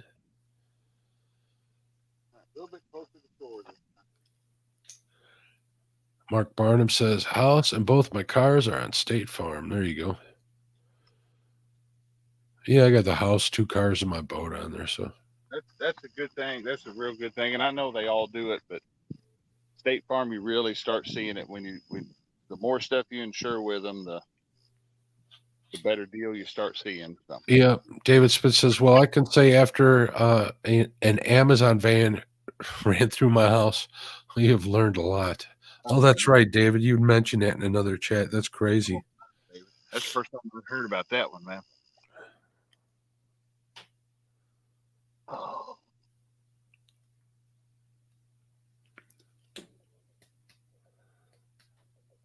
Enjoy what you're seeing. Smash that like button. It's free. It gets my channel in front of new faces. Joining me for the first time, consider subscribing. Thanks, Nightbot says. Yeah, see, you just got to tame him, and then he behaves himself. So. 217 says Allstate has been good to us. Yeah, I've heard good things about Allstate too. David says, last hoorah here. We'll close this out about 11. Probably either way, unless we just start slaying them. But yeah, I like to hope that happens. It still never has for me. yeah, I think that one bite we had earlier, just the way it would tug and then go slack and tug and go slack. To me, that looked more like a bullhead bite than a. Could have been a bass just sucking the bait in and spitting it back out too. Possibility too. Now, sometimes I think they'll do that once in a while. And it wasn't. There are gar in this lake. There's not a real huge population of them, but they're in here. But that didn't look like a gar bite. So You know, there's a buddy of mine who lives way south of here. He fishes like the last stretch of the Fox before it joins the Illinois River, and he catches gar on that section, right? But they can't get past the spillway. oh Um, man, so he posts those pictures every year this time, tells everybody, "Oh my God, look what I caught on the Fox River," and everybody gets all freaked out. I used to work with a guy who he came to us from where had he been? California, Uh-huh. and I think he grew up around Tucson and come to us from California. And he came to me one day and he's like, "You fish a lot?" And I said, "Yeah." And he goes, "Such and such was telling me about a fish that's in the waters around here." He goes, "They call it an alligator." And I'm like, "That's an alligator gar." And he goes, "Yeah, that's it." I said, "Okay." He said, "They said they have teeth." And I said, "Yeah, they've got a mouthful of teeth." He goes, "That's crazy. I'm not swimming here anymore." And he was freaked out about these things. I said, "Dude, you swam in the Pacific Ocean in Southern California where there are great white sharks." He's like, "Yeah, I'm not worried about those." I said, "Well, I'm more worried about a shark than I am a gar." I said, "If you've ever seen one, you'd know why I don't worry about them." Hey, you guys don't have alligator gar, right? You guys have what, long nose down there? We have long nose, short nose, spotted, and alligator gar down here. Oh, you do have alligator. Yep, we do have alligator. They started. They were uh, natural to the region, and then they were pretty much almost eliminated around here. And Kentucky started a few years ago, probably 5 or 6 years ago, started a real good stocking program. They were reintroducing the alligator gar to like the Ohio River and everything. And Huh. I caught I caught two real nice gar one night down at Golconda and thought that they were. It wasn't until I got home and got to looking at the picture and I'm like, "Man, the nose on these aren't long enough to be long nose gar." I said, and I looked up the short nose gar state record, and both of these fish had it beat by a couple of pounds. And I was like, "I know I can't do anything about this now." I said, "But I got to know whether I want, potentially had a state record fish." So I emailed our local DNR biologist, and he passed it along to the one that was down that worked more towards the river. And she looked them over, looked at the pictures I had, and was able to tell me that they were not short nosed gar. They were juvenile alligator gar Huh. with 7 or 8 pounds, still considered a juvenile on those. And but she's like, "These are really good." She goes, "They look healthy." And I said, "Yeah, they're good to go." And uh, she asked me what I did with him. I said, "I unhooked him and released him back into the water." She's like, "Well, most people wouldn't have." And I said, "Well, yeah, but I'm not going to kill that fish just to kill it." So Yeah, I have mixed feelings about killing for no reason. Kentucky putting them in that was one of their solutions to help combat the Asian carp. Asian carp. I remember when they were doing it. Now that you mention it, Yeah, they said that they'll eat the Asian carp fry. The problem is the Asian carp just grows so quickly that and so fast, and they spawn many times a year. I've caught them and cut them open in the wintertime and they're full of eggs. Huh. I think they're born pregnant. I don't know. David Smith says it's been over a year and they still haven't settled this claim. Man, I hate that. You know, the fishing's rough up here, but we're pretty lucky. We don't have to deal with gar. Yeah, you don't have gar, you don't have Asian carp. No carp, no Asian carp. Yeah, that's right. So Now the Illinois River's full of them, isn't it?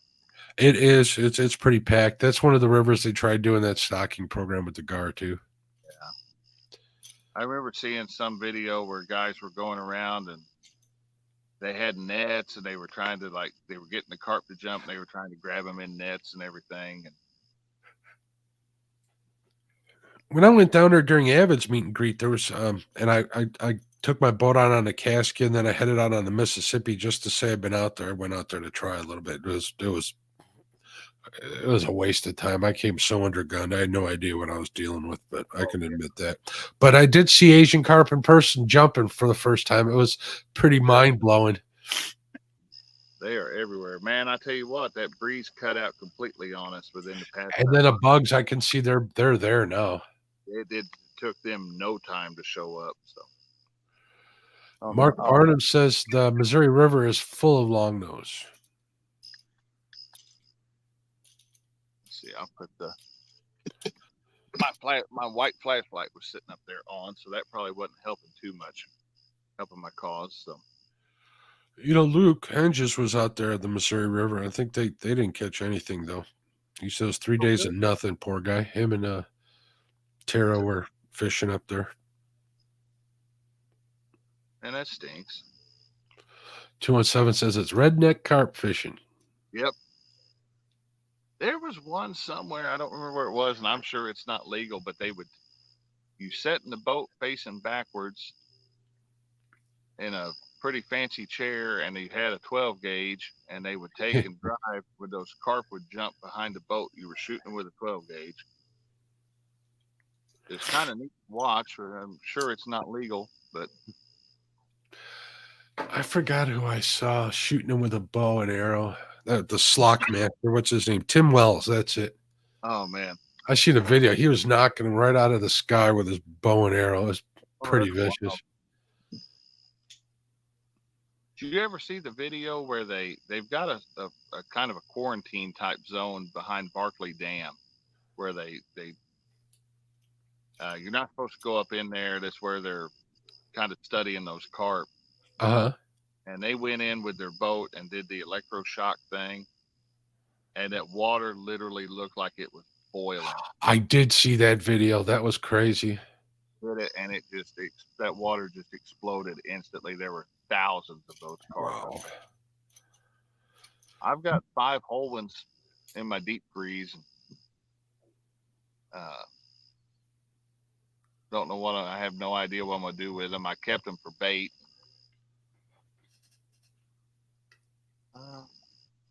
Oh man. Oh, excuse me, that was a yawn. 217 said he was on Real Foot with his buddy, and an Asian carp jumped out of the water and smacked him in the chest, crapped on him, and went back in the water. What a jerk. That We fish laughed is forever.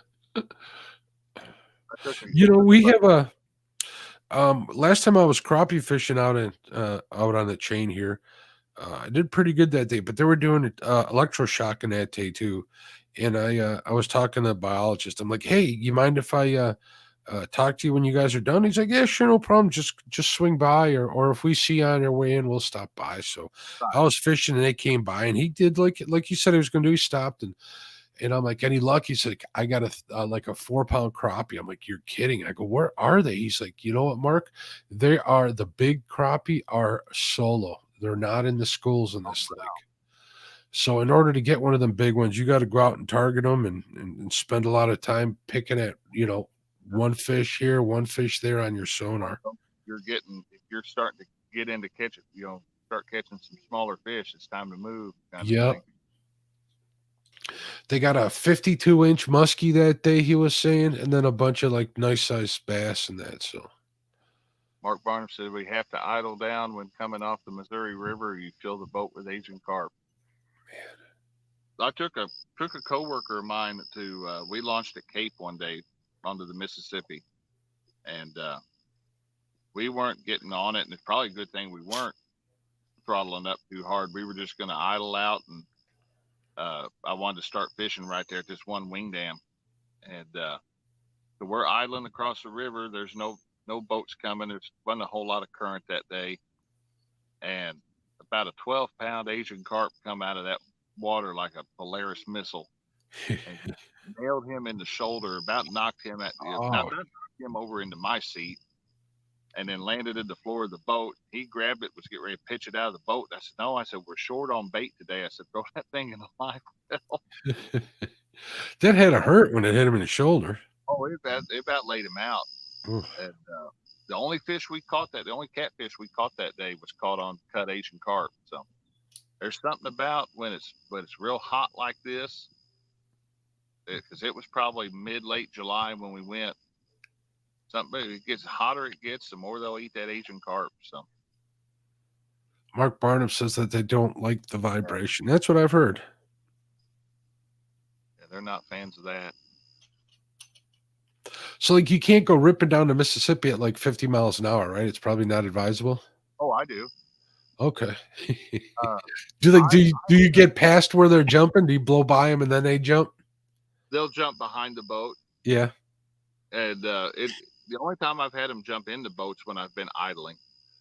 Okay.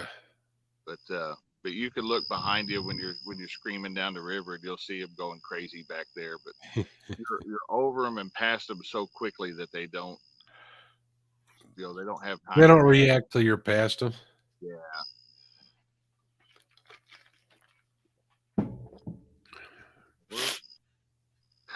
Caitlin and I went out and catch bait last night. We were just throwing the net off the Causeway Bridge down on the other side of this lake, and she was helping me out, and she stopped. She went to walk back to the truck for something and stopped, and she's like, "Dad," she goes, "there's a raccoon over there." And I said, "Oh, okay, they live here." And she's like, "Yeah, but this one's not scared of me." And I was like, "Okay, that's a whole different ball game. You'll get over here, get away from it." And so I shooed this thing off, and it ran off. It was a mangy looking raccoon. And oh, did you get a hit? Roger. There we go. You sure? The one on the right, folks.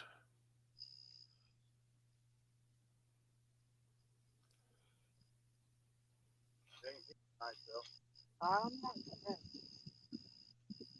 Oh, I'm perfectly convinced. I saw it bend in the rock. Why do you think you're thinking of it? It's still moving. Is it? Or is that me? That's me. Seeing things. It's getting late. Might have jinxed myself calling the show Bullheads and BS tonight, because Yeah. we're getting looked like a bullhead bite to me. Mark Probably Barnett says he can rip on the Missouri,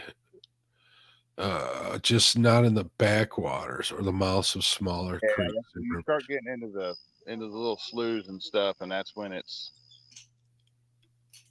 But yeah, that little raccoon, I shoot that thing off, and it ran off for a minute or two, and then it came right back, and I had thrown the net and caught probably a 10 or 12 inch white bass, and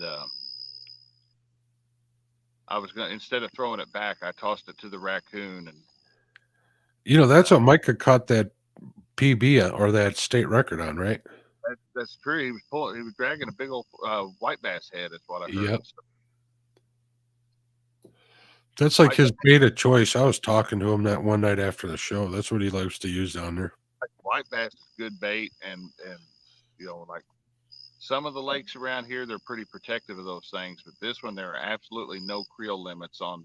Yeah, there's no creel limits for them here. We got so many of them; they're kind of stunted. They don't get real big around here. They're great flathead bait. So we got a ton of yellow bass, which they take out by the sled full in the winter and just throw them in a dumpster. Oh, those things are garbage. They're garbage fish. Whatever that was, it might have been a crawdad or something. But... All right, Steve. Thanks, bud. Have a good night. We'll talk tomorrow. There's no hurry, man.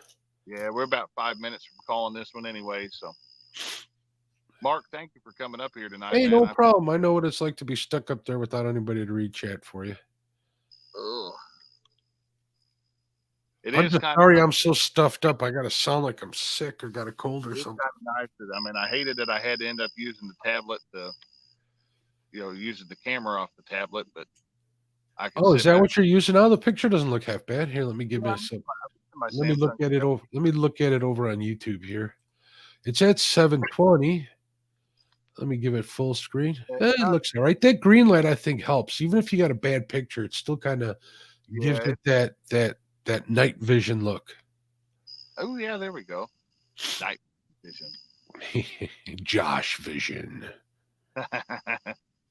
Tactic cat. There you go.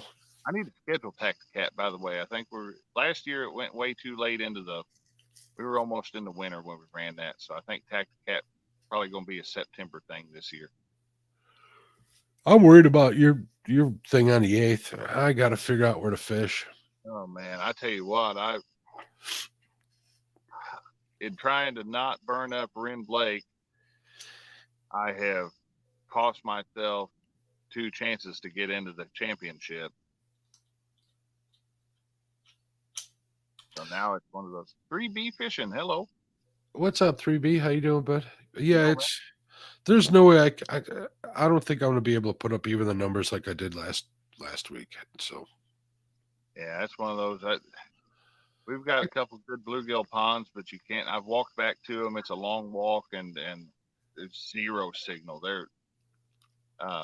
My phone uses Verizon towers, and my tablet uses AT&T FirstNet, which usually gets a pretty good signal no matter where you're at. And these are just remote enough that I think I get 1 bar on the FirstNet, and the phone is searching for service back there. So Rod 3's getting hit again. I saw that. See it, huh? No, I'm reading a book. Okay. Okay, I saw that one. Oh, Let's see what happens.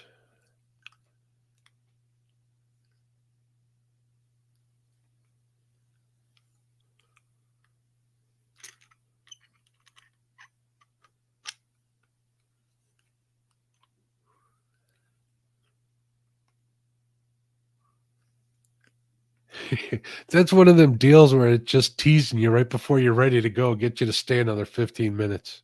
All right. Happens every time, never fails. YouTube algorithm fish or something. There you go. But,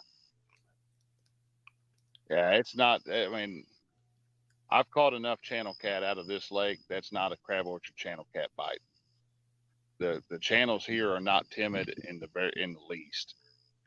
So I've either got a crawdad or a bullhead or something silly down there. Yeah, it's just gnawing on it. We had one do that once. We were bank fishing.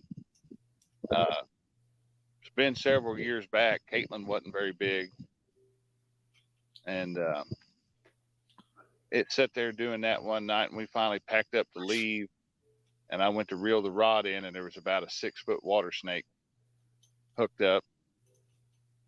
And so I went to get the pliers to get him off the hook. And while I was doing that, those snakes are good at it. If you give them a little bit of slack, they can get that hook out on their own. Yeah, they're pretty good at that. Most animals are though, Josh. I've had, you know, if a bullhead gets gut hooked, I'll cut the line and leave the hook in there, and then I'm finding little brass Aberdeen hooks in the bottom of my bait tank. Oh yeah, they can regurgitate a hook. Oh yeah. You know, Lyle says it's the spawn. Channels are done with spawn, aren't they? They should be, you would think. I mean, we go to Mendota for the spawn. I saw it firsthand what they were doing. It was insane, but yeah, ours usually, you know, and I don't know. This has kind of been a messed up year. It took so long to get warm, and then it kind of didn't really get too warm. May was one of the lowest temperature Mays on record here. yeah, same here. But it's typically they would really go on the spawn here about, you know, the 3rd week of May. About enough that where Memorial Weekend is trash, and you don't want to be out here anyway in a boat. So Mark Barnum says the fish have spies and sees when you're going over to the rod. Oh, I swear. I swear, and I don't know that there's any fact to this, but my thoughts have always been, because they'll bite until you walk over to it. Remember as a kid, you'd take 2 tin cans and tie a string between them? Yeah. And you could talk through there like a telephone. You can't tell me that the vibration of me walking out to the rod. Oh, definitely. I mean, it's whether or not it affects the fish. Yeah, whether or not they care or not, you don't know. You figure if your line's laying across anything and they touch that line and they feel a little bit of resistance or that resonance in the line that it would affect them. I don't know. Yeah, it looks like they're definitely not cooperating tonight. So, but we had fun, and I mean, You can't say you didn't try, bud. we give it a shot. I still, I only ended up using 2 shad total, so There I've you go. still got about a dozen or so decent shad for tomorrow, You got them on ice. and they're on heavy ice. So There you go. I've Throw a got little my salt in there when you get home. That'll help too. I've got my PVC ice pods that I did on a short tip Saturday video. The cooler's loaded up with those. Uh, I shook one of those earlier, and I mean there has been a little bit of melt, but you could still hear the thunk of the ice inside the PVC. So I know it's Nice. still got some ice in there, and then I've got it. I had a bunch of bottles of water that they got set out, or they set out one time in the sun, and it was way too long in the sun for me to be comfortable with them. So I took and just put them in the upright freezer and froze them in the bottles. So I've got a bunch of frozen bottles of water and blue ice and all that good stuff in there. So Yeah. I like I said, I had to go out to the butcher / deli today, and I didn't hesitate. I threw my cooler in the back of the truck with a bunch of those ice packs in there. Everything got home no problem. It was so hot out there, and in my truck's black, my tonneau cover's black. That stuff's got to cook in there. So it don't take much, and it'll go crazy. So, but if we don't get fish, we'll get something different for John's birthday. But order pizzas. that's always an option too. But if I had a bigger Blackstone griddle, we could make those burger tacos I've been making. But those would be hard. Oh, no. I saw somebody doing that with pita too. That looked pretty good. Ooh, that would be good. I'll tell you this: the ones that you Blackstone them up on those tortilla shells, and then you dress that thing up. You're dressing it up like a Big Mac, basically. Like a Big Mac. And some shredded lettuce, some pickle, and man, those things are good. I ever tell you how picky my wife is when it comes to eating? No. Oh, she's super picky. She won't eat any ground meat. Oh wow. So like I just bought a pack of like just some Bubba burgers just so I could have some burgers in the house. I got them in the freezer. I'll make like one every couple of weeks. Every couple of weeks. But I'm gonna cook those Korean ribs tomorrow. I'll eat. I like burgers. I don't do ground turkey. That's where I got turkey. Blah. I'm not a fan of turkey. I like turkey like Lyle likes chicken. I'm not a big turkey fan anyway. I'll eat it at Thanksgiving or whatever because that's what you do. But about the only exception I make to that rule is go to the deli and get some of that Cajun sliced turkey. Oh yeah, that stuff's pretty good. That's awesome. But, yeah, I can deal with a little bit of turkey in a sandwich, or like tonight we had chef salads. There was some turkey and ham in it. So Mark Barnum says fair food, walking tacos. Yep, there we go. We just have a Miss Betty made those at Mendota. What did you say, Mark? About Mendota? Miss Betty made walking tacos for us at Mendota. Oh yeah, they were good. You camped this year up there, didn't you? I did. It wasn't too bad. You know what sucks about camping, Josh? As far as I'm concerned, the packing up, and then the unpacking. You know what sucks about camping is you spend so much money to live like a homeless person. You ain't joking. But we had a good time. The last time we were up at Mendota, that was the first time. That's actually the first time we'd ever camped. I mean, I used to camp all the time when I was a kid. Mom and Dad we tent camped for a while, then they bought a camper, and then then the camper had a bad storm come through and drop a tree on it at the campground, so they didn't have a camper after that. Campers are a pain in the butt as far as I'm concerned. Oh, no, I can't see us. God, the fuel bill alone, if we were tried to tow a camper and a boat up to Mendota. You know, I don't have the stones to do that, but I'm not kidding you. It'd be cool. Did you ever see those pod campers, those little jobs that look like teardrops? Oh yeah, yeah. Oh, that would be cool to be able to take that fishing somewhere, you know? There is a guy on YouTube, and I wish I could find the channel, who built his own using a Harbor Freight trailer. Was built it Fowler just did that? Fowler's Makers and Mischief and Makery, something like that? I don't know. I saw this video a couple years ago. He took a Harbor Freight trailer and made a teardrop camper, and it was cool. It was cool when he got it done. So Nice. Betty keeps telling me to get a drop-in camper for my truck. I'm like, where the hell am I going to keep it? I ain't going to drive around with it all the time. I ain't got no room right now. Oh yeah. Mark Barnum says, think I have camped. He hasn't camped since 2013. He camped once. It's 2013. Once. Yeah, we don't do it very often. We were gonna last summer. I kept saying I was gonna set the tent up in the backyard one night. Caitlin and I were gonna have a backyard camp out. We never did it, so Yeah. we didn't do that one. And now she'll want to cart the laptop out there and sit up all night playing World of Warcraft out in the tent. So That doesn't sound like a bad night at all. it really doesn't sound like a bad night to me either. I've been meaning to have a fire in my backyard. I got one of them little fire pit things. I just haven't gotten around to it. I've got a burn pile that started off fairly reasonable, and now it's expanded to like 3 times its size. So, but as dry as it's been, all this stuff that I just cut and threw on it last week is already dry as a cob. It won't. I mean, it's going to go up like a Roman candle when I light it, but unless we get some rain, that thing ain't getting lit anytime soon. So, but Mark, I think I'm going to call this one, buddy. I went almost 10 minutes over what I said I was going to if we didn't get a fish. So cool. Well, it was nice chatting with you tonight. It was nice talking to everybody in chat. Yep, I appreciate you coming in and helping me out with chat. Appreciate everybody that. Are you going live tomorrow? I'm planning on it. All right, I'll be around working it. I'll be working at my computer like always. If I see you go live, I turned off my notifications on my phone, by the way, just because they were driving me crazy. I'm going to turn them off for a week. I'll keep an eye out for you though.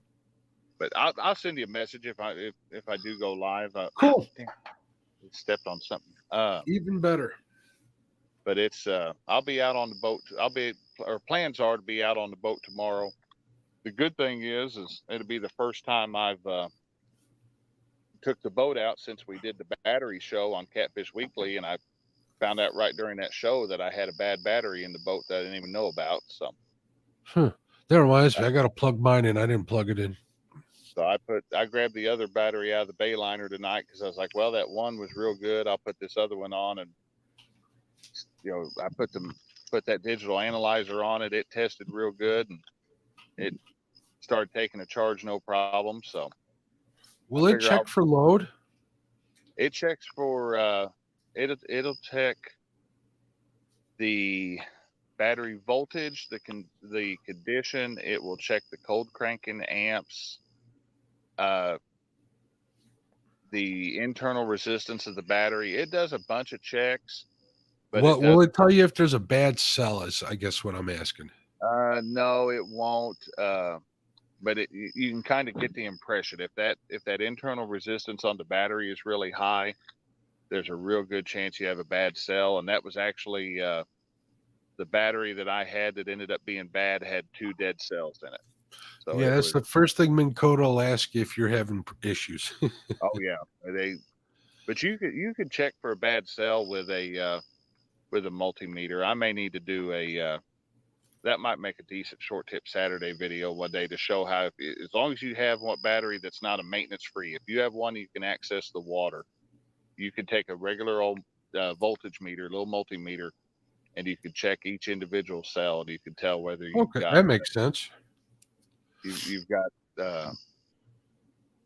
bad sell or not. So that might make Well- a good video. So Yeah, real quick, Mark Barnum says, I did a self-supported cycling tour from Astoria, Oregon to San Francisco and camped every night for 14 days. Cool. Wow. That's an adventure.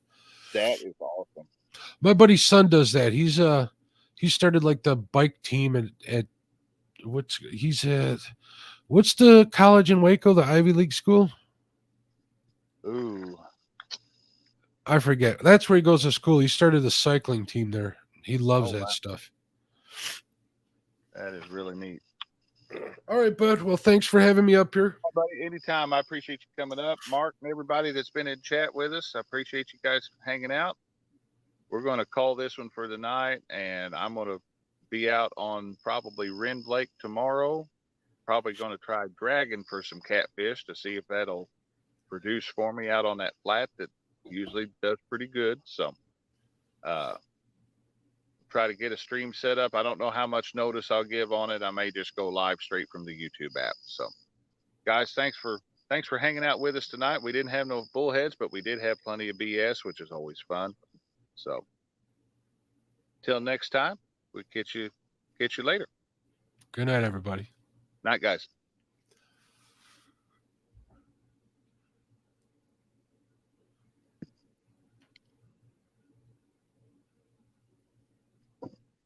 Says you're still alive, buddy.